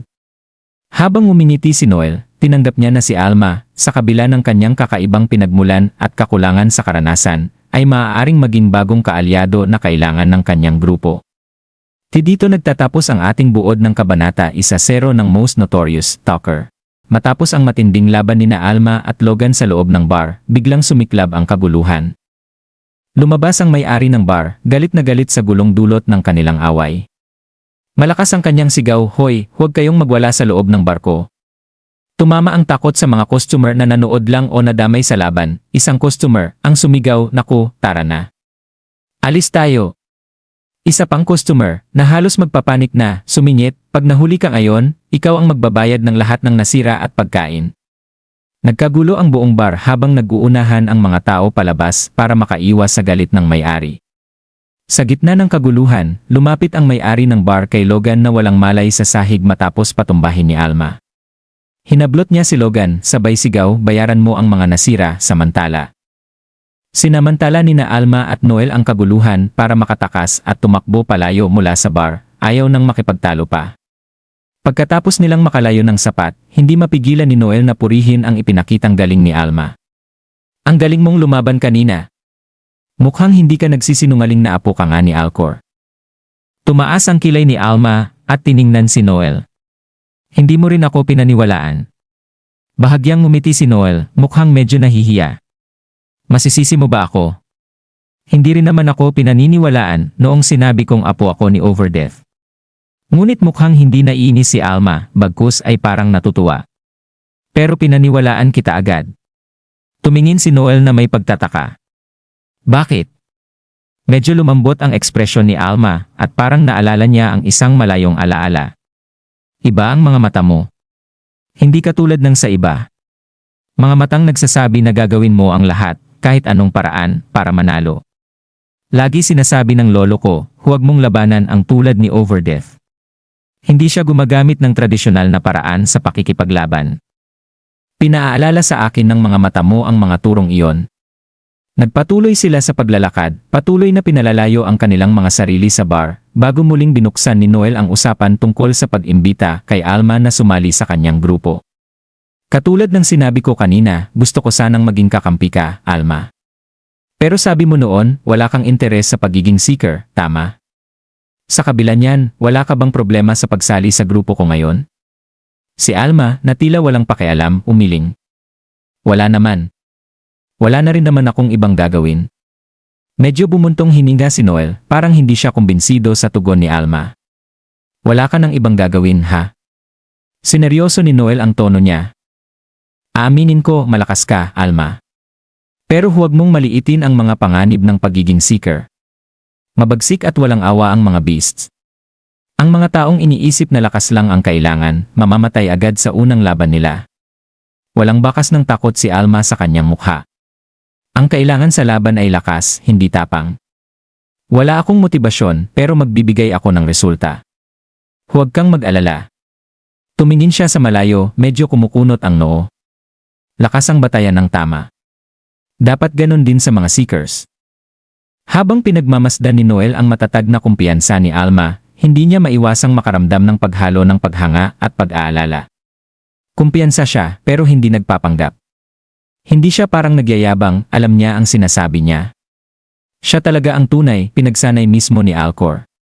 Tahimik na inamin ni Noel sa sarili na naiinggit siya na nagkaroon si Alma ng ganung matibay na pundasyon mula sa isang kilalang tao. Pagkaraan ng ilang sandali ng katahimikan, biglang nagsalita si Alma. Noel.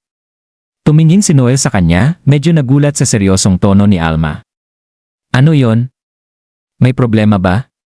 Diretsong tumingin si Alma sa kanya, walang anumang pagbabago sa kanyang mukha.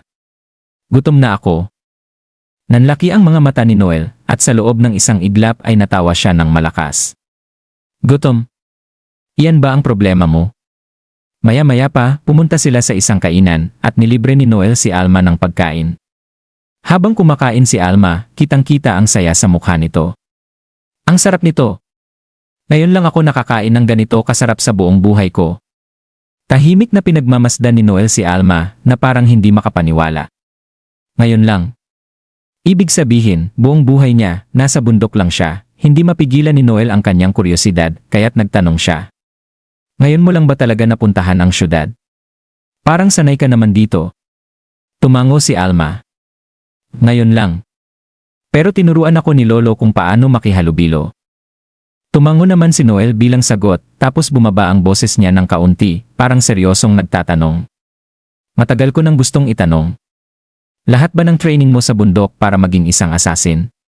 Walang pag-aatubili si Alma. Para maging scout na magiging assassin, at para sa mga susunod pa roon. Impresyonado si Noel, tumango siya ng mabagal. Gets ko.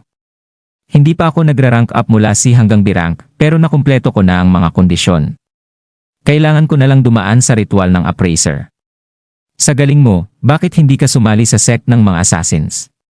Nagkibit balikat si Alma, tila hindi masyadong iniintindi ang tanong. Plano ko sana, pero hindi ako nakapasok. Sinabi nila na hindi ako sapat. Tila hindi makapaniwala si Noel. Sinabi nila yon.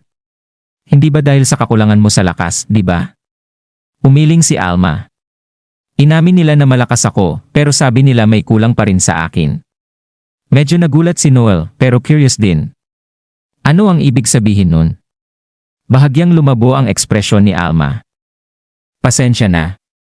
Hindi ko na pwedeng sabihin pa. Huminga ng malalim si Noel, nirerespeto ang limitasyon ni Alma. Ako ang dapat humingi ng pasensya. Salamat sa pag-share mo ng ganito kalaki sa akin. Lahat ng tao may mga sikreto, iniisip ni Noel. Kahit may mga bagay na hindi pwedeng pag-usapan, pwede pa rin kaming maging magkaalyado. Ngunit sa gulat niya, muling nagsalita si Alma, nabanggit din nila na nagkaroon ng reformation sa sekta. Hindi na nila gusto ang tradisyonal na uri ng assassin.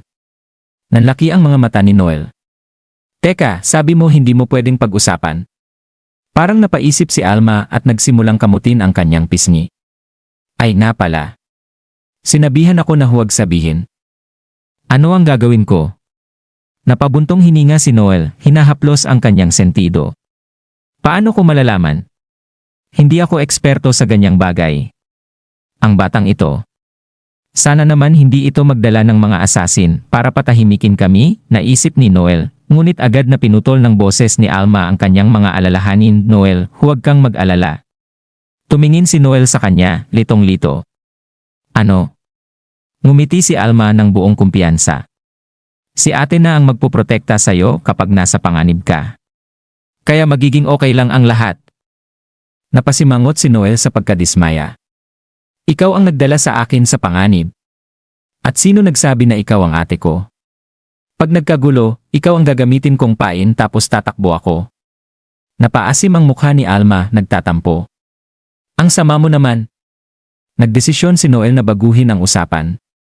Gaano karami ang alam mo tungkol sa mga buffer? Medyo nag-isip si Alma bago sumagot. Hindi masyadong marami. Alam ko lang na mahina silang lumaban mag-isa, pero kaya nilang palakasin ang grupo nila gamit ang buffs. Tumango si Noel ng bahagya. Tama, pero hindi lang iyon ang tungkulin nila. Ipinaliwanag niya ng detalyado ang pagiging buffer, paano sila nagiging control tower ng kanilang team, nagbibigay ng mga utos at tamang buffs sa tamang panahon upang baligtarin ang takbo ng laban. Tahimik na nakikinig si Alma, nare-realize ang kahirapan ng ganong tungkulin, kaya mo bang gawin lahat iyon? Tanong ni Alma, halatang bilib na bilib, kung hindi ko kaya, patay na ako ngayon, sagot ni Noel ng walang pag-aalinlangan. Pagkatapos, nagpasya si Noel na subukan ang kakayahan ni Alma sa ilalim ng kanyang buffs. Dinala niya ito sa kagubatan at ipinaliwanag na kailangan nitong hulihin ang isang killer rabbit, isang karaniwang halimaw sa lugar pero delikado, habang nasa ilalim ng epekto ng kanyang buffs. Si Alma, na sobrang kumpiyansa sa kanyang lakas, hindi nakikitang kailangan pa ang buffs para makahuli ng ganoong nilalang, ngunit ipinaliwanag ni Noel na ang tunay na pagsubok ay kung paano niya kayang kontrolin ang kanyang pinalakas na kakayahan. Nang magsimula ang pagsubok, muling binigla ni Alma si Noel. Sa ilalim ng kanyang buffs, nahuli niya ang lahat ng 13 killer rabbits sa loob lamang ng 0.8 segundo, malayong higit pa sa inaasahan ni Noel. Isa siyang henyo, iniisip ni Noel na puno ng paghanga, na pagtatanto kung gaano kalayo ang potensyal ni Alma, lagpas pa sa pinakabihasang kakampi na dati niyang nakasama. At dito nagtatapos ang ating buod ng kabanata, 11 ng Most Notorious Talker. Matapos makatanggap ng buffs mula kay Noel, napansin ni Alma na mas mabilis ang kanyang galaw kumpara sa mga nasa paligid niya. Madali niyang nahuli ang 13 killer rabbits at tinumba silang lahat. Ipinagmamalaki niyang ipinakita ang kanyang huli kay Noel na nagulat sa kanyang nagawa. Inaasahan lamang ni Noel na makahuli siya ng isa, ngunit dahil hindi alam ni Alma eksaktong mga tagubilin, lampas sa inaasahan ang kanyang nagawa. Humanga si Noel at kinumpirma na pumasa siya sa pagsubok sa loob ng itinakdang oras at binati siya. Tuwang-tuwa si Alma kahit medyo nabitin dahil tapos na agad ang pagsubok. Dahil sa galing na ipinakita ni Alma, lalo na sa unang pagkakataon niyang gumamit ng buffs, pinili ni Noel na kanselahin na ang natitirang bahagi ng pagsasanay na nakaplano. Naniniwala siyang handa na si Alma para sa isang totoong trabaho at iminungkahi na tanggapin nila ang isang misyon na balak na niyang tanggihan dahil sa kanilang schedule. Dahil sa pagiging epektibo ni Alma, nagkaroon sila ng oras, kaya iminungkahi ni Noel na magtrabaho sila bilang isang grupo. Masaya si Alma sa ideya ng kanilang unang misyon at inisip na ito ay isang paglalakbay sa Ebase. Ngunit tinama siya ni Noel, ipinaliwanag na ang trabaho ay hindi sa Ebase kundi isang pagsupil sa mga bandido sa Mintz Village. Binasa ni Alma ang liham ng kahilingan mula sa pinuno ng nayon, humihingi ng tulong laban sa mga bandido. Ipinapaliwanag ni Noel kay Alma na bagaman kadalasang naghahanap ang mga seekers ng kayamanan o nag-eksplora ng mga hindi pa natutuklasang lugar, kabilang din sa kanilang trabaho ang pangangaso ng mga halimaw at kriminal. Ang huli ay mas karaniwan at madalas na kailangan ng mga baryo dahil patuloy na banta ang mga halimaw at mga bandido. Mas mababa ang gantimpala ng mga ganitong misyon kumpara sa Abyss Expeditions, ngunit mahalaga pa rin para protektahan ang mga tao. Sinabi rin ni Noel na hindi maaasahan ng mga baryo tulad ng Mintz ang kanilang mga hari dahil mabagal silang kumilos. Kaya, ang mga taga-baryo mismo ang kumikilos at umuupa ng mga seekers upang malutas ang mga problema. Ang trabahong ito ay isang pagsubok para sa lakas ng kanilang grupo at isang pagkakataon para kay Alma na maranasan ang pakikipagtulungan sa kanila. Nagsimula silang maglakbay patungong Mintz Village, isang 10 oras na biyahe mula sa Imperial Capital. Pagkatapos ng 7 oras na paglalakbay, nakarating sila sa Yudra, isang lugar na kanilang tutuluyan para sa gabi. Parehong pagod sina Alma at Noel mula sa mahabang biyahe sa stagecoach, at nagrereklamo si Alma tungkol sa pananakit ng kanyang mga kalamnan. Sa kabila ng kanilang pagod, nahirapan pa silang makahanap ng matutuluyan dahil puno ang mga unang inn na kanilang tinungo. Naiinis si Alma sa posibilidad na kailangan pa nilang maglakad, habang pabirong sinasabi ni Noel na tila siya ay susuka matapos ang maraming oras na niyugyog sa karwahe. Sa wakas, nakahanap sila ng isang inn na may isang kwarto na bakante. Sa loob, nagulat si Alma sa ganda ng kwarto. Nang inalok ni Noel si Alma na kunin ang kwarto habang siya ay matutulog sa labas. Pabirong iminungkahi ni Alma na maaari silang matulog ng magkasama. Napahiya si Noel at iginiit na hindi tamang matulog sa iisang kwarto ang isang lalaki at babae, na ikinatuwa ni Alma at tinukso siyang mahiyain. Matapos maligo si Noel, patuloy pa ring tinutukso siya ni Alma, pinupuri ang kanyang magandang katawan. Humahanga siya sa mga liyan at malalakas na kalamnan ni Noel na inihahambing niya sa isang mabangis na hayop. Bahagyang nahihiya, pumayag si Noel na hawakan ni Alma ang kanyang mga kalamnan, ngunit agad na nabalisa nang hindi ito tumigil. Pinuri ni Alma ang disiplina ni Noel sa kanyang pagsasanay, ngunit sinabi rin niyang kahit gaano siya magsanay, hindi siya magkakaroon ng natural na talento upang maging pinakamatibay. Nabanggit ni Alma na isang malaking sayang hindi warrior ang naging trabaho ni Noel, dahil kung ganoon, maaaring naging pinakamalakas siya. Ang mga salitang iyon ay tila tumama kay Noel, at bilang tugon, pinitik niya ang noo ni Alma, sinasabihang huwag na itong makialam. Nang gabing iyon, habang nakahiga si Noel, inaalala niya ang sinabi ni Alma. Alam niyang totoo iyon, ang kanyang lakas ay bunga lamang ng kanyang pagsusumikap, at malinaw niyang nauunawaan ang kanyang mga limitasyon. Kahit alam niyang wala siyang likas na talento, desidido siyang hindi sumuko at patuloy na magsikap, iniisip ang pangako niya sa kanyang lolo, si Overdeath, na magiging pinakamalakas na seeker at dadalhin ang pangalan ng pamilyang Stolen ng may karangalan. Habang inaantok, pansamantalang nag-aalala si Noel kung magigising ba si Alma na nakalublob sa paliguan kinabukasan. Kinaumagahan, nagising si Noel na natutulog si Alma sa tabi niya. Yakap-yakap siya at ang ulo ni Noel ay nakadikit sa kanyang dibdib. Nalabis niyang ikinabahala. Pinagalitan niya si Alma sa kanyang isip dahil sa pagiging masyadong kampante, habang si Alma naman ay nagmumurmur pa sa kanyang tulog tungkol sa fried buns. Pagkatapos niyang gisingin si Alma, itinuloy nila ang biyahe patungong Mintz Village, sa wakas ay nakarating sa kanilang destinasyon. Mainit silang tinanggap ng village chief, na natatandaan si Noel mula sa isang nakaraang pagbisita. Napansin ng chief na wala si Natanya, Walter, at Lloyd, at ipinaliwanag ni Noel na umalis na ang tatlo, ngunit tiniyak niyang sapat sila ni Alma para sugpuin ang mga bandido. Inimbitahan sila ng chief sa kanyang bahay, kung saan inalok silang uminom ng tsaan ng kanyang asawa. Napansin din ni Noel ang anak ng chief, si Chelsea, na tila may pinagdadaanan, ayon sa kanyang ama. Matagal nang inaasam ni Chelsea ang pagdating ng grupo ng Blue Beyond, ngunit sa pagkawala ng karamihan sa partido, tila na-disappoint ito. Habang nagiging seryoso ang usapan, ipinaliwanag ng village chief ang sitwasyon tungkol sa mga bandido. Sinabi niyang 5 araw na silang nagpapakita sa paligid ng nayon at ang kalapit na baryo ay sinalanta na ng mga ito. Nanakawan sila ng mahahalagang gamit at pagkain at nagkaroon ng maraming patay. Mga 20 bandido ang nasa grupo at tila sila'y mga drifter na nakita ng mga tao sa silangang kabubatan. Kumpiyansa si Noel sa kanyang kakayahan at nagsimula siyang makipagnegosasyon para sa gantimpala. Iminungkahi niyang ang kabuwang bayad ay 500,000 fil, kasama ang 200,000 fil bilang advance payment. Bagamat nag-aalangan ang chief sa halaga, ipinaliwanag ni Noel na maliit na halaga yon kumpara sa panganib na maaaring mangyari sa kanilang ngayon. Agad na sumang-ayon ang chief, at sinabi ni Noel na sila na ang bahala sa problema. Sa labas, nagrereklamo si Alma tungkol sa pagtingin ng chief sa kanyang dibdib, tinatawag itong manyak.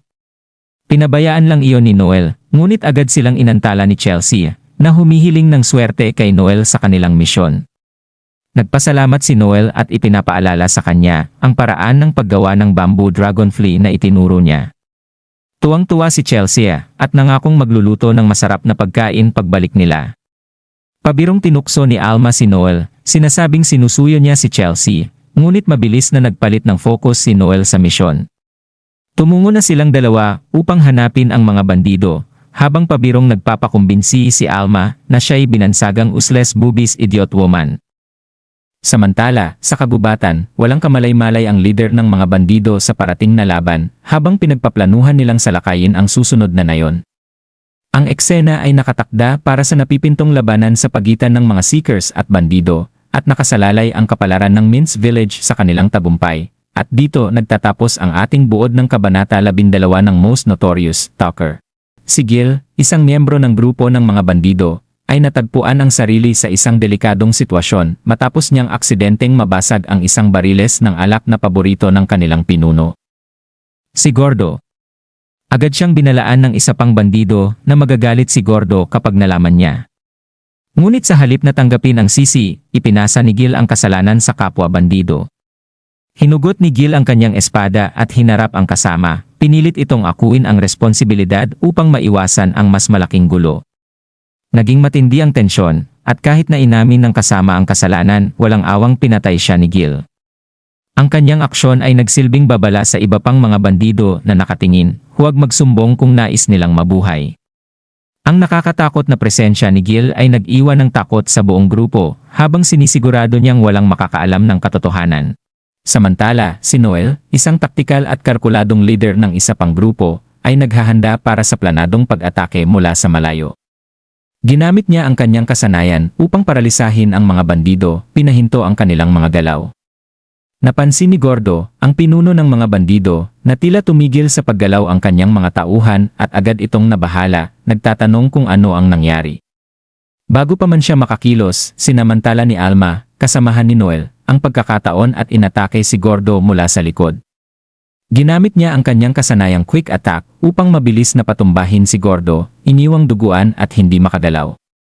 Nang makita ng mga tauhan ang pagbagsak ng kanilang leader, agad silang nalito at natakot. Sa isang flashback, makikita ang plano ni Noel at Alma bago ang pag-atake. Ipinaliwanag ni Noel na si Gordo, isang kilalang kriminal mula sa kanlurang probinsya ng imperyo, ay nakaligtas kahit na may balitang patay na siya sa kamay ng ibang mga seekers. Alam ni Noel ang reputasyon ni Gordo bilang isang rank na scout class na mandirigma, at tiwala siyang kaya itong talunin ni Alma sa isang labanang isa-isa. Ngunit ipinahayag ni Alma ang kanyang pag-aalala sa pakikipaglaban kay Gordo kasama ang kanyang buong grupo ng mga tauhan, dahil mas madali lang para sa kanya kung si Gordo lamang ang kalaban. Tiwala si Noel sa kanyang kakayahan at sinabi kay Alma na siya na ang bahala sa mga tauhan ni Gordo, habang si Alma ang tututok kay Gordo. Ibinahagi ni Noel ang kanyang plano, gagamitin ni Alma ang kanyang stealth ability upang makalapit kay Gordo nang hindi napapansin, habang gagamitin ni Noel ang kanyang Easton Howl mula sa 300 metro upang immobilize ang mga tauhan ni Gordo. Bagamat maaaring makaiwas si Gordo dahil sa kanyang mas mataas na ranggo, ang layunin ni Noel ay pansamantalang madisable ang mga tauhan ni Gordo. Pagbalik sa kasalukuyan, naganap ang plano ayon sa inaasahan. Ibinigay ni Noel ang utos, inactivate ang kanyang Easton Howl at naparalisa ang mga bandido. Si Alma naman, gamit ang bilis at galing, ay inatake si Gordo na nahuli sa gulat at napabagsak. Habang duguan si Gordo, unti-unting nakakagalaw muli ang mga tauhan niya at naintindihan nila ang nangyari sa kanilang leader.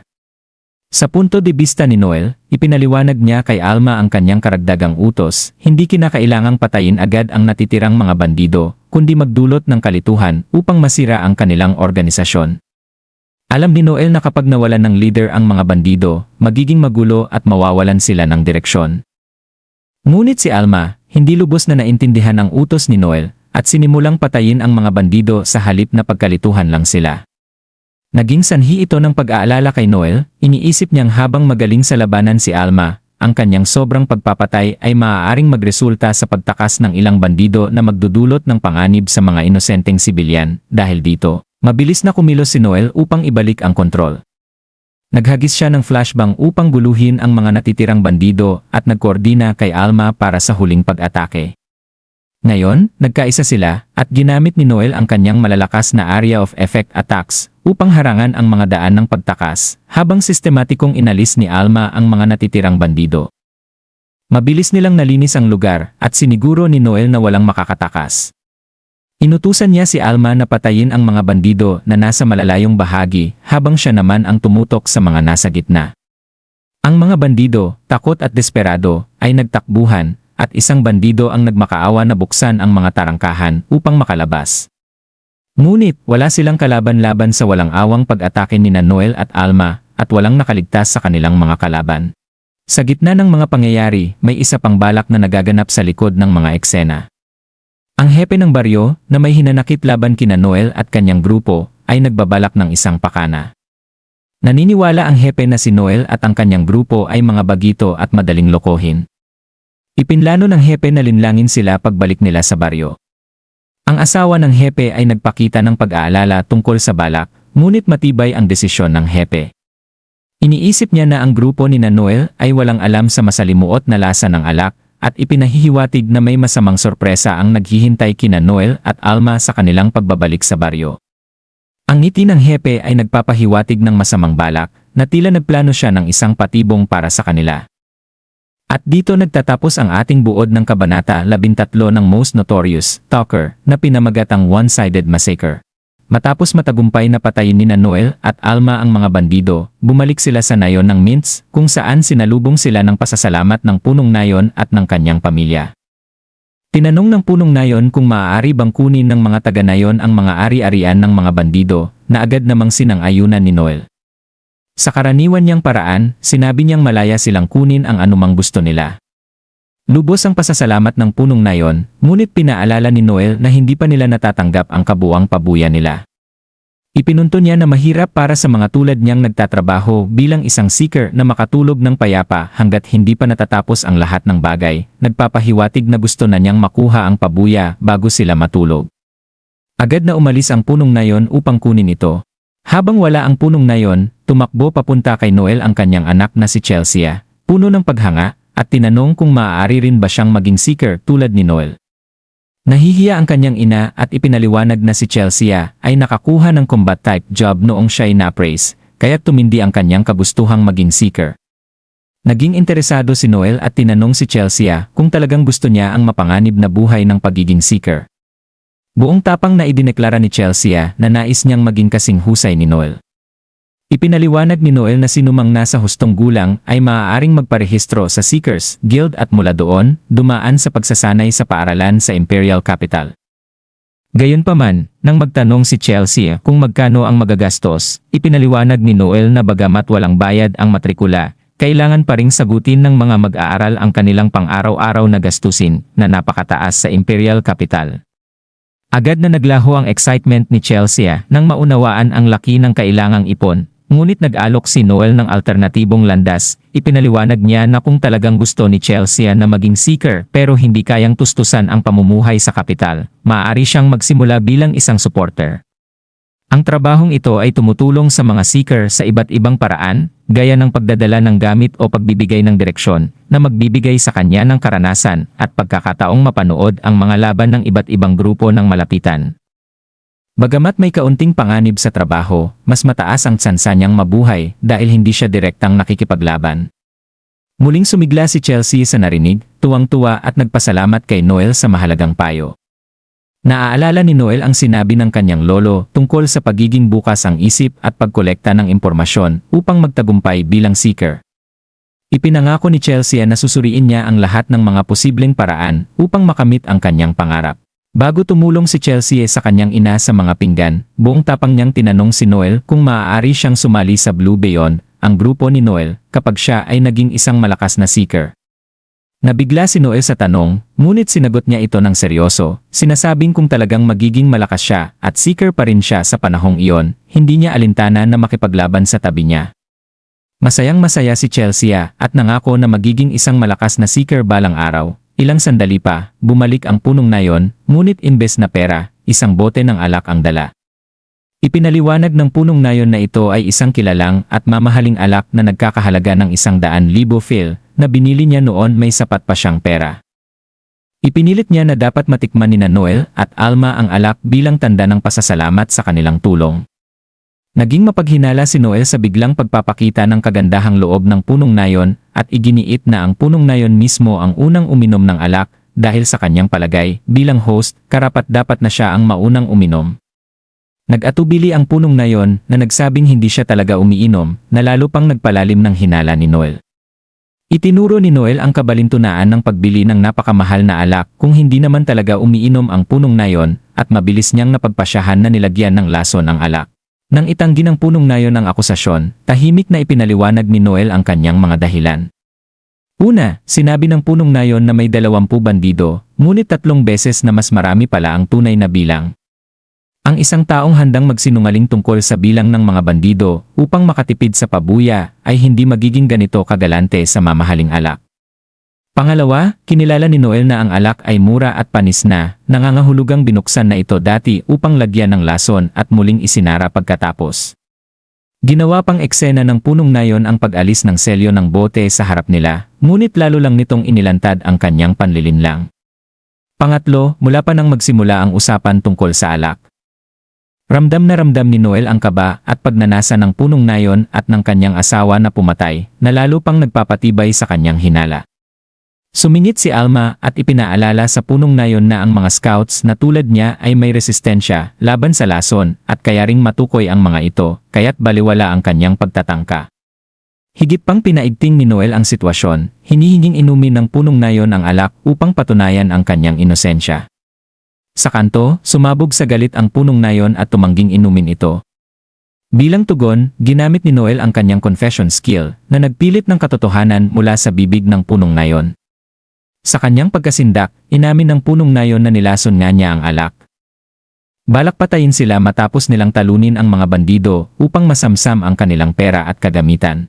Si Chelsea, nawasak ang puso sa pagtatapat ng kanyang ama, ay humarap dito at tinanong kung totoo bang balak nitong patayin si Noel at Alma. Sa labis na kahihiyan, lumuhod ang punong nayon at humingi ng tawad, sinabing pinilit lang siyang gawin ito dahil sa malaking utang na kanilang kinalulubugan. Ngunit sa galit ni Noel, hindi siya tinanggap ang mga palusot dahil alam niyang ito ay nagsisinungaling lang din, tinawag niyang sinungaling ang punong nayon at walang bahid na awa.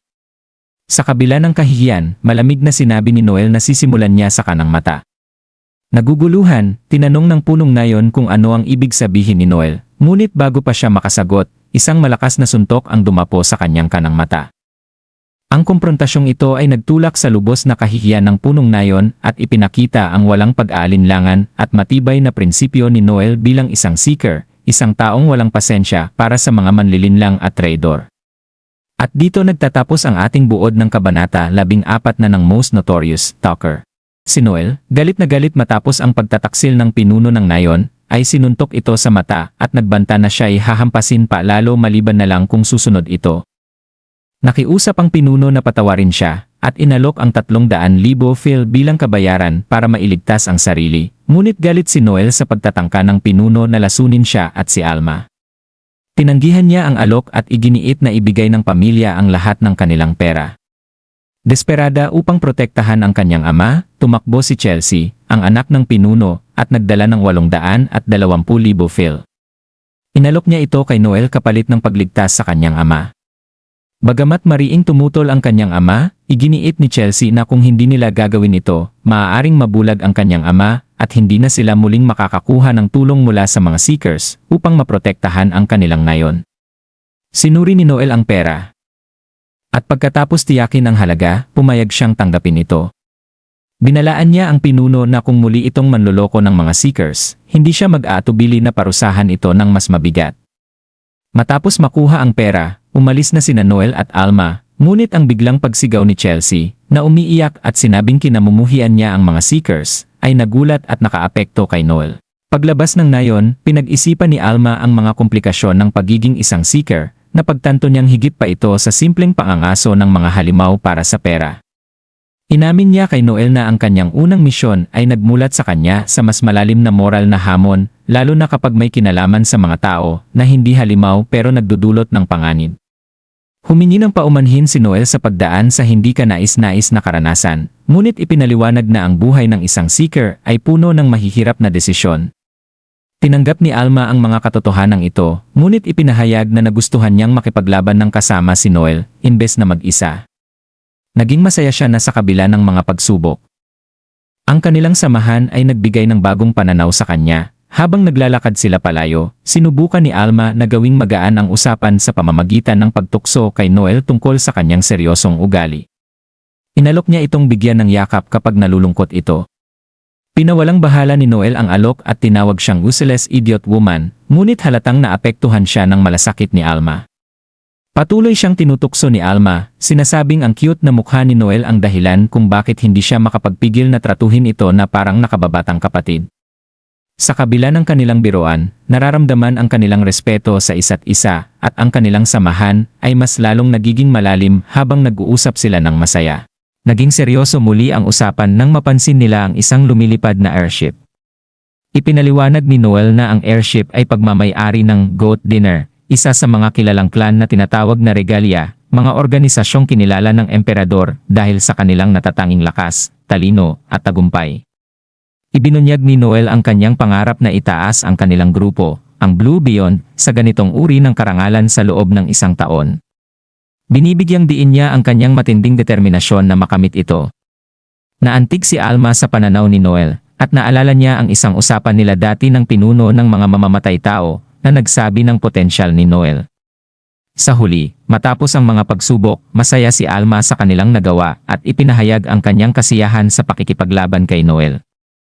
Sa dulo ng kanilang usapan, pabirong sinabi ni Alma na naiintindihan na niya ang pagkatao ni Noel. Tinawag niya itong cute at ipinangako na palagi siyang lalaban sa tabi nito, sabay bigay ng yakap. Si Noel, kahit medyo napahiya, ay pinilit magbiro na alisin niya ang bahagi ng gantimpala ni Alma kung patuloy pa itong mang-asar. Pero kitang-kita na mas lalong tumibay ang kanilang samahan. Sa kabila ng mga pagsubok at mga hamon sa moralidad na kinakaharap nila sa kanilang trabaho, natagpuan nila ang lakas sa isa't isa. Pinagtitibay ang kanilang desisyon na magpatuloy sa kanilang pangarap na maging pinakamahuhusay na seekers sa imperyo. At dito nagtatapos ang ating buod ng Kabanata 15 ng Most Notorious Talker. 3 araw bago unang makilala ni Alma si Noel, nagtungo siya sa taguan ng sekta ng mga mamamatay tao. Determinado siyang sumali sa kanilang hanay.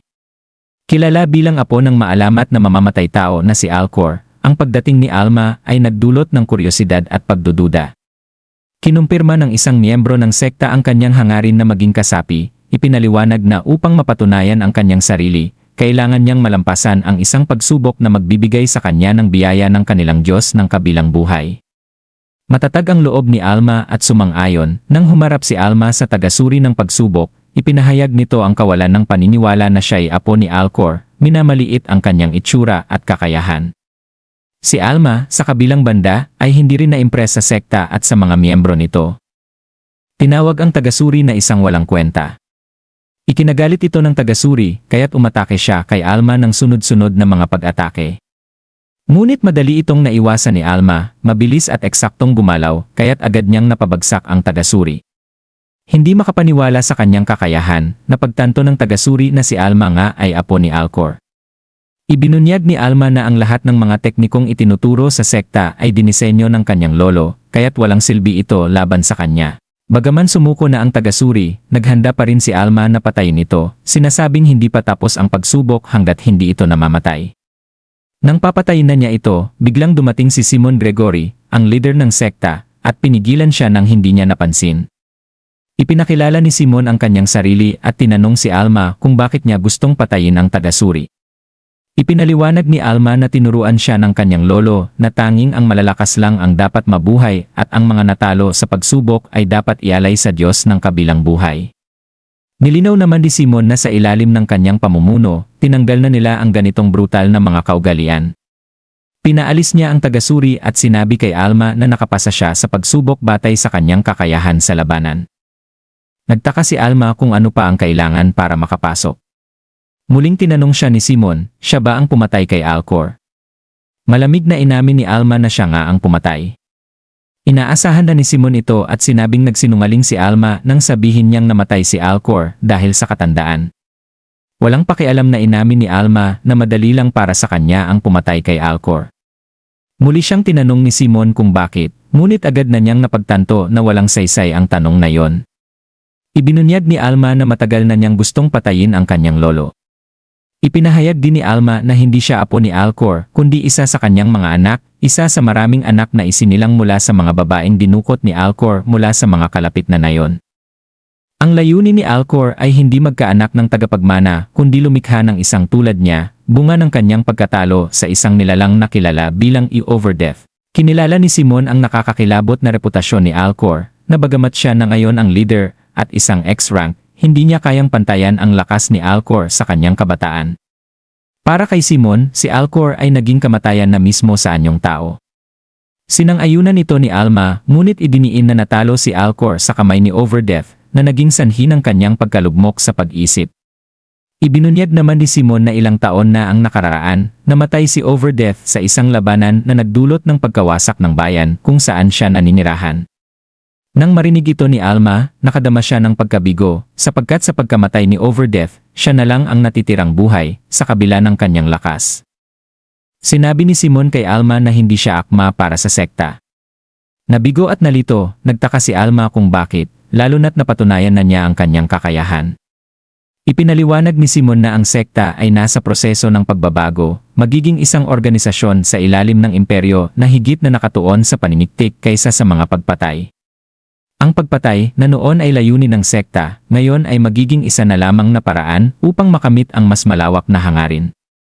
May malalim na karahasan sa puso ni Alma na hindi mapagkakatiwalaan sa kanilang bagong direksyon. Nasaktan si Alma sa mga sinabi ni Simon. Sa loob ng 21 taon, inialay niya ang kanyang buhay sa pagsasanay at pagsunod sa mga obsesyon ng kanyang lolo. Hindi nakatikim ng saya, pagkakaibigan o pag-ibig. Luhaang nagtanong siya kung ang lahat ng kanyang mga pinaghirapan ay nauwi lamang sa wala. Ipinahayag niya ang hinanakit na parang ninakawan siya ng kanyang buhay. Sa malamig na tugon, sinabi ni Simon na ang buhay ni Alma ay sa kanya lamang at siya ang may kontrol kung ano ang gagawin dito. Nawawala sa landas, nagmakaawa si Alma kay Simon na bigyan siya ng patnubay sa kung ano ang susunod niyang gagawin. Sinabi ni Simon na mabubuhay siya ayon sa gusto niya at ipinaalala na may iba pang mga lugar kung saan magagamit niya ang kanyang lakas, tulad ng mga seekers. Bago siya umalis, ibinulong ni Simon ang isang bagay na umantig sa interes ni Alma. Ang apo ni Overdeath, si Noel, ay nagtatrabaho bilang isang seeker sa kabiserang imperial. Lalo siyang naintriga nang malaman na si Noel ay may trabaho bilang isang talker, ang pinakamahinang trabaho ayon sa lahat. Sa kasalukuyan, si Alma ay kasapi na ng Blue Band, ang clan ni Noel, at personal niyang napanood ang kasipagan ni Noel at ang kanyang determinasyon. Isang araw, buong tapang na idineklara ni Noel na sa loob ng isang taon, magiging isa sa mga regalya ang kanilang clan. Bagamat sa una ay inisip ni Alma na imposibleng matupad ang pangarap na iyon, unti-unti siyang nahulog sa paghanga sa pagsusumikap ni Noel. Kahit wala siyang likas na talento at maraming beses nang pinagtaksilan, patuloy siyang lumalaban. Sa kanyang puso, ninais ni Alma na makita si Noel na magtagumpay. Para sa kanya, kung ang isang tao na tulad ni Noel na nagtatrabaho ng buong puso at nagsusumikap sa kabila ng lahat, ay hindi gagantimpalaan, walang hustisya sa mundo. Niyakap ni Alma si Noel at nangako na lalabanan ang lahat ng laban kasama siya, umaasang makita ang araw na makakamtan ni Noel ang tagumpay na nararapat sa kanya. Samantala, sa kabiserang imperyo, isang lalaki ang nagreklamo sa sarili dahil sa madalas na mga walang saysay na kahilingan ng kanyang kliyente. Habang nagbuntong hininga, naglakad siya papunta upang bisitahin ang kanyang kliyente, walang iba kundi si Noel, ang talker. Si Noel at Alma ay naglilibot sa kabiserang lungsod ng Etoray, kung saan ipinakikilala ni Noel si Alma sa mga mahahalagang lugar at mga tao. Una nilang pinuntahan ang isang tindahan ng sandata, na pinamamahalaan ng isang bihasang panday na dwarf na kilala sa kanyang husay at abot kayang presyo. Ang may-ari ng tindahan, kasama ang kanyang mga alagad, ay masiglang nag-uusap tungkol sa mga bihirang materyales tulad ng mga hibla ng kalamnan ng itim na dragon na maaaring gamitin sa paggawa ng armor o damit. Ipinaliwanag ni Noel kay Alma ang kahalagahan ng regular na pagpapanatili ng kanyang mga dekalidad na sandata at armor, at binigyang diin na ang pagkakaroon ng isang mapagkakatiwalaang panday ay mahalaga. Ipinakilala niya si Alma sa panday bilang bagong miyembro ng bagong Blue Band na lubos na nakapukaw ng interes ng panday. Sunod nilang pinuntahan ang isang tindahan ng mga item na kilala sa pagbebenta ng mga bihirang materyales na kapaki-pakinabang para sa mga adventurer. Humangha si Alma sa dami ng mga kakaibang paninda, at ipinakilala siya ni Noel sa tagapamahala ng tindahan, na ipinaliwanag na ang pagiging scout ni Alma ay makikinabang sa mga materyales ng tindahan. Sinabi ng tagapamahala na ang mga scout ay may kakayahang gumawa ng mga gamot at lason mula sa kanilang sariling dugo, isang kasanayang mapapahusay sa mga materyales na ibinebenta dito. Mainit niyang tinanggap si Alma, at nag-alok pang buksan ang bagong mga pinto para sa kanya, na nagpapahiwatig ng mga posibleng pagtutulungan sa hinaharap. Pagkatapos ng item shop, pumunta sila sa Appraiser Guild, kung saan sinusuri ang mga trabaho ng mga adventurer, at isinasagawa ang kanilang mga pag-angat ng ranggo. Pagdating nila, nabanggit ni Noel na si Alma ay kwalipikado ng umangat mula sa pagiging si rank scout patungo sa by rank assassin. Masaya si Alma na ipinakita kay Noel ang marka ng pag-angat sa kanyang dibdib, at pabirong sinabi na maaaring si Noel ay magkaroon ng marka sa kanyang puwit, na nagdala ng munting aliw kay Noel. Binati sila ng appraiser ng may paggalang, na kinikilala ang reputasyon ni Noel, at nagpalitan sila ng impormasyon tungkol sa proseso ng pag-angat ni Alma. Napansin ni Noel na bilang isang talentadong baguhan, kasama ang kaakit-akit na hitsura ni Alma, madali siyang makakakuha ng espesyal na trato, lalo na mula sa mga matatandang lalaking nakikilala nila. Matapos ang kanilang pagbisita sa guild, nagreklamo si Alma na nagugutom na siya at iminungkahing maghanap sila ng makakain. Gayunpaman, si Noel ay abala at nagbasa ng tala na nagsasaad na dapat pumunta sa Skill Book Alley. Humingi ng paumanhin si Noel at sinabing unahan na siya ni Alma. Dahil may mahalaga siyang aasikasuhin, nagpunta si Noel sa isang tagong bahagi ng bayan upang makipagkita kay Loki, isang tusong tagapagbigay ng impormasyon. Si Loki, na may bihirang trabahong mimic, ay may kakayahang baguhin ang kanyang anyo at nag-aayos ng kanilang pagpupulong sa isang lihim na lugar upang maiwasan ang mga mata ng ibang tao. Humingi siya ng paumanhin sa madilim na lokasyon. Ngunit si Noel ay iritado at nag-aalala na baka siya'y mapagbintangan ng pagkakasangkot sa mga iligal na gawain. Napag-usapan nila ang kahusayan ni Loki dahil kaya niyang pumasok sa kahit anong lugar sa pamamagitan ng paggaya sa mga mahalagang tao. Subalit, ang pangunahing pakay ni Noel ay ang impormasyon tungkol kay Hugo Coppelius, isang kilalang mamamatay tao na may job na puppeteer na pinaniniwalaan ni Noel na napagbintangan lamang. Sa kabila ng masamang reputasyon ni Hugo, kumbinsido si Noel na inosente ito at plano niya itong palayain at kunin bilang miyembro ng Blue Bayan. Natakot man si Loki sa determinasyon ni Noel, sumang-ayon itong manahimik at ipagpatuloy ang pagbibigay ng impormasyon kapalit ng bayad. Umalis si Noel at nagplano na muling makipag-ugnayan kay Loki sa susunod na misyon. Pagkatapos ng pakikipag-usap kay Loki, telepatikong kinausap ni Noel si Alma gamit ang kanyang link skill at tinanong kung nasaan siya. Naiinis si Alma dahil tapos na siyang kumain sa Full Belly Cat Restaurant at nagdemand na magmadali si Noel na pumunta doon. Nangako si Noel na darating agad, ngunit sa kanyang isipan, iniisip pa rin niya ang mga hamon na kanyang hinaharap. Bagaman naniniwala siyang mapapatunayan niya ang pagiging inosente ni Hugo, alam niyang tatagal pa ito. Samantala, kailangan niyang maghanap ng mga bagong miyembro upang palakasin ang Blue Bayan dahil kailangan pa nila ng 2 pang bihasang kasapi para sa kanilang susunod na misyon sa Abysses. Subalit, mahirap makahanap ng tamang mga tao. Habang papunta sa kinaroroonan ni Alma, napansin ni Noel ang isang batang palaboy sa slum. Dahil sa kanyang awa, inihagis niya ang isang barya sa lalaki.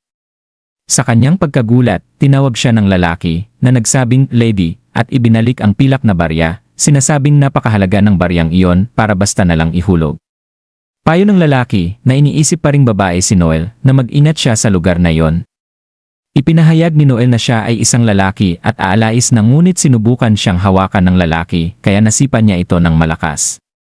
Nagalit ang palaboy, hinamon si Noel at naghanda para sa laban. Sa kabila ng itsura ng palaboy, mabilis na napansin ni Noel na hindi ito isang ordinaryong tao. Ang kanyang maayos na combat stance ay nagpapakita ng kasanayan na malayo sa isang karaniwang pulubi at naramdaman ni Noel na ang labanang ito ay maaaring mas mapanganib kaysa sa inaasahan.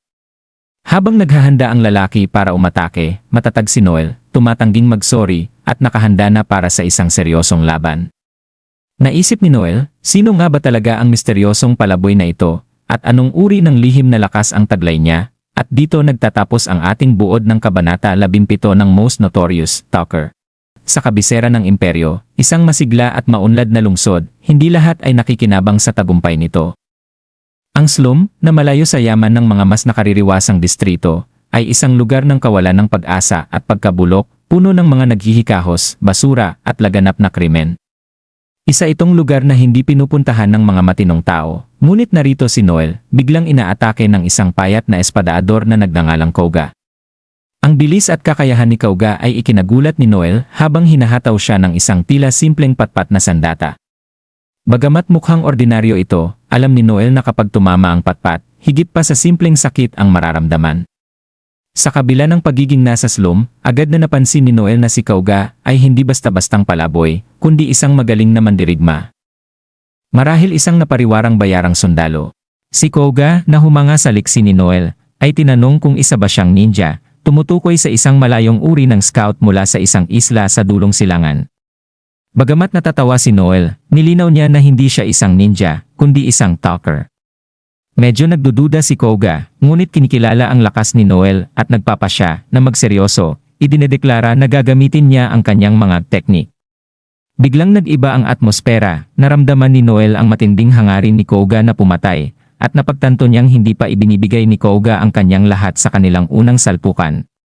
Nakikita ang potensyal na lakas ng kalaban, na-excite si Noel sa ideya ng pagre-recruit ng isang malakas na tao tulad ni Koga, lalo na sa ganitong hindi inaasahang lugar.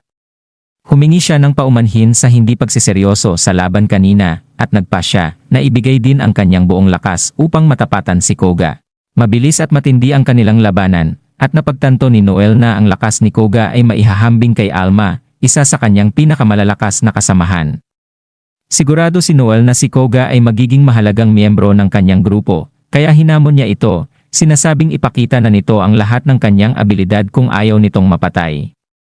Hindi nagpatalo si Koga at binalik ang parehong hamon kay Noel. Habang umiinit ang kanilang labanan, sila'y biglang naabala ng isang boses mula sa malayo. Isang lalaki na nagngangalang Miguel, na tila amo ni Koga, ang sumisigaw sa kanya dahil sa hindi pagsunod sa utos at sa paglikha ng gulo. Si Miguel, na may otoridad kay Koga, ay galit na galit dahil maaaring makaakit ng pansin ng mga pulis militar. Habang pinapagalitan ni Miguel si Koga, napansin ni Noel ang kakaibang pangyayari kung saan si Koga ay nalulukuban ng kuryente, na pagtatanto na may suot si Miguel na singsing na nagpapataw ng isang spark of servitude. Ibig sabihin, si Koga ay ganap na nasasakop ng utos ni Miguel, na siyang nagmamarka kay Koga bilang isang alipin na itinali sa pamamagitan ng mahika. Pagkatapos parusahan si Koga, nilingon ni Miguel si Noel, na sa unang tingin ay inakala niyang isang magandang babae.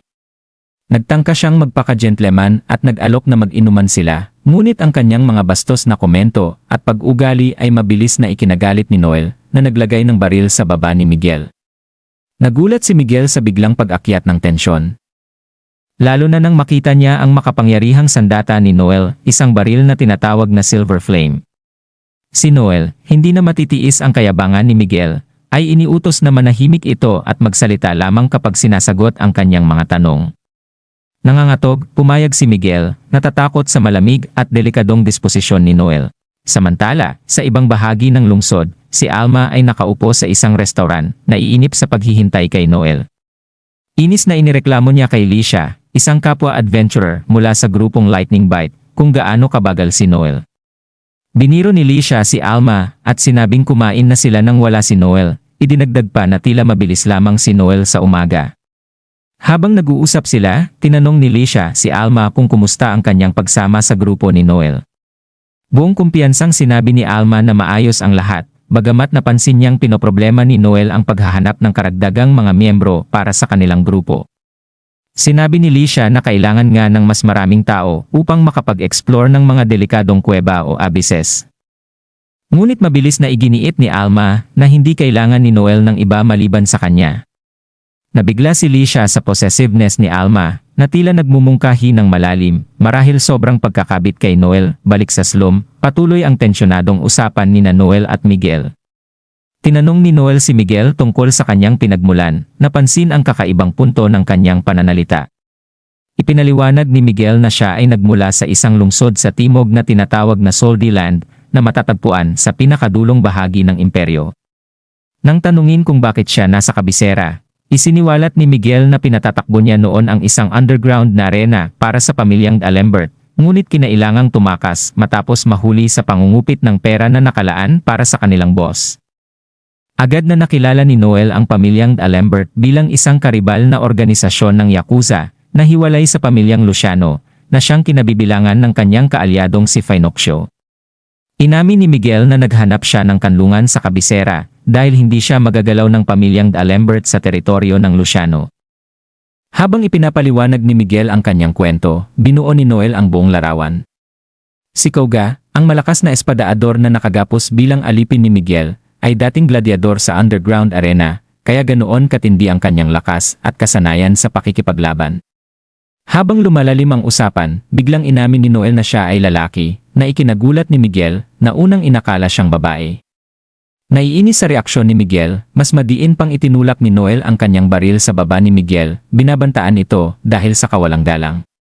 Habang iniisip kung ano ang susunod na gagawin, napagtanto ni Noel ang oportunidad sa kanyang harapan. Kung papatayin niya si Miguel, wala nang sisisi sa kanya dahil tumatakas ito mula sa pamilyang D'Alembert. At malamang hindi naman siya ituturing na kaaway ng mga ito. At kapag nawala si Miguel sa eksena, si Koga ay magiging malaya at magagawa ni Noel na i-recruit siya bilang isa sa kanyang mga kasamahan na tiyak na magpapalakas ng kanilang grupo. Samantala, sa restaurant, nagbibiro si Licia na marahil si Noel ay nasa gitna ng pagre-recruit ng isang bagong miyembro. Ngunit si Alma, na mariing tutol sa ideya, ay tahasang nagsabi na papatayin niya ang sinumang magtatangkang sumali sa kanilang grupo. Ipinapakita ang kanyang matinding katapatan at determinasyon na manatiling tanging kasama ni Noel. Maagang dumating si Alma sa tinutuluyan ni Noel at masiglang sinabi na nandito siya para sunduin ito. Si Noel, na may tuwalya pa sa ulo, ay binati siya at inimbitahan na pumasok.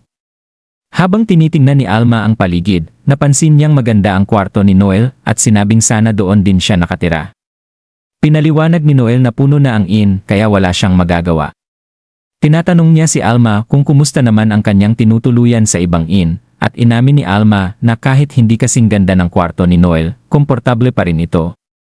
Medyo nagtataka si Noel sa maagang pagdating ni Alma, binanggit niya na hindi pa man 10 AM at sarado pa ang mga tindahan. Ngunit sa halip, biniro ni Alma na masaya lang si Noel na makita niya ang ate niya ng maaga. Sa kanyang tuwid na pagsagot, tinapos ni Noel ang biro ni Alma. Sinasabing hindi siya, ate niya at dapat sana sumama na lang siya sa training kung maaga siyang nagising. Agad na tumanggi si Alma, sinasabing hindi niya kayang gumising ng alas 5 ng umaga. Likas na praktikal, binalaan ni Noel si Alma na kapag bigla siyang tumigil sa pag-ehersisyo, mabilis siyang tataba. Ngunit walang pakialam si Alma, at tumawa lang ito, sinasabing ang mga dalaga na tulad niya ay mayroong espesyal na dalagang combustion engine, kaya hindi sila tataba. Nainip si Alma at humiling kay Noel na aliwin siya sa pamamagitan ng isang kwento. Naiinis, sinabi ni Noel na tigilan siya nito at ibinato kay Alma ang isang kwaderno para may mabasa siya. Binuksan ito ni Alma at nagulat nang makitang ito ay isang detalyadong talaan ng mga laban ni Noel mula sa pagkakatatag ng kanilang grupo, ang Blue Band, hanggang sa kanilang pinakahuling laban sa mga bandido. Humanga si Alma sa pagiging masinop ng talaan, ngunit pabirong nagreklamo dahil wala umanong love scenes sa pagitan nila ni Noel. Mariing itinanggi ni Noel na may nangyaring ganoon at binalaan si Alma na huwag magdadagdag ng kahit ano sa talaan ng walang pahintulot. Ipinaalala ang magiging parusa kapag ginawa niya yon. Sa kabila ng kanyang unang interes, agad na naiinip si Alma sa pagbabasa na hindi man lang tumagal ng 10 minuto bago isinantabi ang kwaderno. Nang tinanong ni Noel kung bakit agad siyang nagsawa, mabilis na sinabi ni Alma na imahinasyon lang iyon ni Noel. Pagkatapos, ngumingiti si Alma at nagsabi na may hihilingin siya kay Noel. Dahil sa takot sa kapilyahan ni Alma, sinabi ni Noel na makikinig siya, ngunit binigyang diin na piliin ito ng maayos ang mga salita. Walang pag-aalinlangan, matapang na tinanong ni Alma kung pwede ba siyang humawak sa katawan ni Noel. Nagulat si Noel, sumigaw ito at sinabing hindi ba't iyon ang dapat niyang iwasang sabihin. Ngunit walang pakialam si Alma at sinabing hahawakan na niya si Noel. Kaya't nagpanik si Noel at sinubukang pigilan siya. Nag-agawan sila at sa huli, naitulak ni Alma si Noel at napadagan sa kanya. Hindi makapaniwala si Noel sa lakas ni Alma, tinawag pa itong parang bato.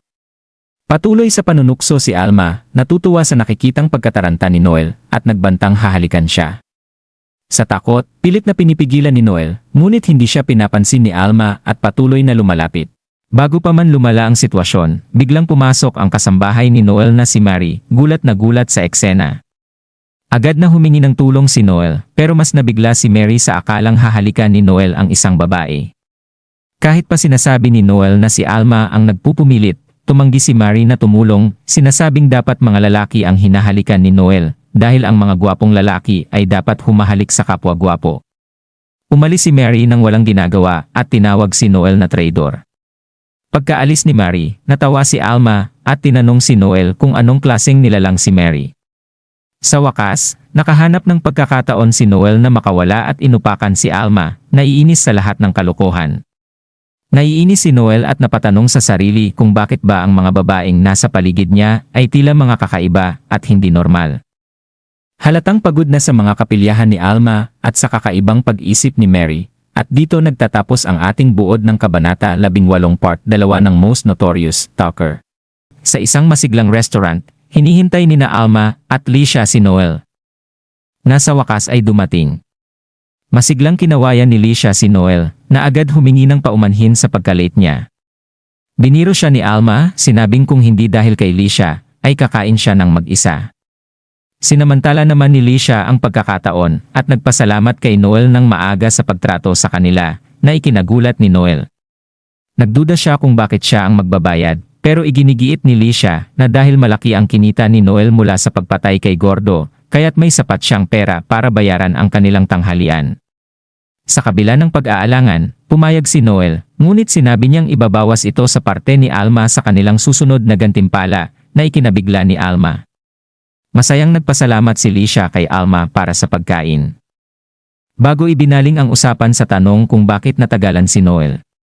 Ibinahagi ni Licia ang hinala na baka may nire-recruit si Noel sa kanyang team. Ngunit sinabi ni Noel na nahihirapan siyang makahanap ng mga tamang tao dahil karamihan sa magagaling ay nakatali na sa ibang grupo. Habang iniisip ni Noel ang naging karanasan bago makarating sa restaurant, naalala niyang nakatagpo niya si Koga, isang malakas ngunit masunuring mandirigma, at ang kanyang pinuno na si Miguel. Habang pinagmamasdan ni Noel si Koga, napansin niyang malakas ito at may potensyal, iniisip kung posibleng idagdag si Koga sa kanyang grupo. Ngunit sa huli, nadismaya siya nang makitang lubos ang pagsunod ni Koga kay Miguel. Sa kabila ng lakas ni Koga, ang kanyang pagdepende sa pinuno ay nagpapakita ng kakulangan ng panloob na lakas, kaya't nagpasya si Noel na hindi ito angkop na kasama, balik sa restaurant. Sinamantala ni Licia ang sitwasyon at inimbitahan sina Noel at Alma na sumali sa kanyang grupo na Lightning Bite. Agad namang tumanggi si Alma at sinabing wala silang interes na sumali sa ibang grupo maliban sa kanilang sarili. Tiniyak niya kay Licia na pareho ang nararamdaman ni Noel, na kanya namang kinumpirma, ikinadismaya ni Licia. Hindi nagpatinag si Licia, iminumungkahi na maging matalik na magkaibigan na lamang sila. Sumang-ayon si Alma at masayang tinawag silang besties, habang si Noel ay tila naiilang sa kanilang masiglang usapan. Nang tanungin ni Licia kung bakit tila may distansya si Noel, sinabi niyang marami na namang pagkakataon si Licia na makipagkaibigan bago pa man. Ipinaliwanag ni Licia na may takot siya dati kay Tanya, dating kasama ni Noel, na protektado ito at laging tinatakot si Licia tuwing susubukan niyang lapitan si Noel. Nagulat si Noel at sinabing si Lloyd naman ang karelasyon ni Tanya, ngunit sinabi ni Alma na maaaring may nararamdaman pa rin si Tanya para kay Noel. Napapailing si Noel habang iniisip na sana ay makatagpo na siya ng kaibigang lalaki upang balansihin ang ganitong mga usapan. Habang paalis si Licia, biglang binanggit ni Noel kung narinig na ba niya ang tungkol sa isang mataas na nakaka-addict na stimulant na di umano'y ibinebenta ng Gambino family nang walang pahintulot ng kanilang mas mataas na grupo, ang Luciano family. Binalaan ni Noel si Licia, sinabing ang pinuno ng Gambino ay kilala sa pagiging mapanganib at iminungkahing ipasa ito sa kanilang pinuno na si Wolf kung sakaling magkaroon ito ng problema sa kanilang lugar. Natuwa si Licia at sinabing parang nag-aalala na si Noel bilang kaibigan, ngunit sinagot siya ni Noel na nagiging mainat lamang siya dahil posibleng madamay sila sa gulo. Samantala, sa kabilang bahagi ng bayan, si Albert Gambino, ang kinatatakutang leader ng Gambino family, ay nasa isang madugong tagpo kasama sina Miguel at Koga, na kanyang dinakip matapos tumakas si Miguel mula sa kanyang dating pamilya, ang D'Alembert clan. Kilala si Albert sa pagiging sadistiko at matinding kalupitan. Mapang-asar niyang kinukwestiyon si Miguel sa pagtataksil nito sa pamilya D'Alembert. Sa desperasyon, sinubukan ni Miguel na magpaliwanag at purihin si Albert upang mailigtas ang sarili, ngunit tila walang epekto ito. Nagpasya si Albert na gawing brutal ang parusa sa kanila, nagpaplano na kuhanin ang kanilang balat at ipadala ito bilang babala sa D'Alembert. Habang nasa kalagitnaan ng kanilang usapan, isang pinuno mula sa nayon ng Mintz ang dumating at inireklamo si Noel Stolen, sinasabing inatake siya ni Noel, hinostage ang pamilya niya, at sinaktan ang kanyang mata upang pilitin siyang magbayad. Habang kinukwento ito ng pinuno, napansin ni Koga na tila may kasinungalingan ang kanyang kwento, dahil sa halip na pumunta sa mga pulis, ang lalaki ay dumiretso kay Albert. Gayunpaman, patuloy ang pinuno sa pagsasalaysay. Tinawag si Noel na walang pusong kriminal na tahasang ininsulto ang Gambino family bilang isang maliit at walang kwentang organisasyon. Natawa si Miguel na napagtanto ang panlalansi ng pinuno upang gamitin si Albert laban kay Noel. Nagkunwaring naantig si Albert, ngunit sa loob-loob ay galit. Pinangako niyang parurusahan si Noel at bibigyan ng karagdagang panahon ang pinuno upang makabayad ng utang, ngunit bilang parusa sa paglabag sa kasunduan, kinakailangan niyang isakripisyo ang kanyang kanang braso. Nilingon ni Albert si Kauga at inutusan siyang putulin ang braso ng pinuno upang patunayan ang kanyang husay sa paggamit ng espada gamit ang isang patpat. Sa kabila ng pagkabigla, sinunod ito ni Kauga at napakahusay ng kanyang pagputol na hindi na malaya ng pinuno na naputol na ang kanyang braso. Sa kanyang pagkagulat, sumigaw sa sakit ang pinuno habang si Albert ay natawa sa eksenang kanyang nilikha. Labis na humanga si Albert sa husay ni Kauga at idineklara siyang kanyang bagong alipin. Masaya si Albert sa ideya na ipadala si Kauga upang tugisin at patayin si Noel bilang bahagi ng kanyang masalimuot na plano. At dito nagtatapos ang ating buod ng Kabanata 19 ng Most Notorious Talker. Tinawag ni Loki si Noel sa isang liblib na lugar at binalaan siya na tinarget siya ng pamilya Gambino para patayin. Ipinaliwanag ni Loki na ang galit na ito ay nagmula sa isang insidente sa nayon ng Mincy, kung saan ang punong nayon, na desperadong maghiganti, ay nagpunta kay Albert, ang boss ng Gambino, at nagpakalat ng mga kasinungalingan at kalahating katotohanan. Ang pamilya Gambino, na pinamumunuan ni Albert, na kilala sa pagiging walang awa, ay ngayon tinitingnan si Noel bilang banta na kailangang alisin. Nagulat si Noel sa kawalang saysay ng sitwasyon, minamaliit ang kredibilidad ng punong nayon at pinagdududahan ang pag-asa ng pamilya sa ganoong kahinang impormasyon. Sumasang-ayon si Loki, ngunit pinaalalahanan si Noel na walang saysay na subukang intindihin ang mga motibo ni Albert, dahil ang bagong boss ng Gambino ay kulang sa integridad ng nauna. Isang bandido na kilala sa kanyang katarungan.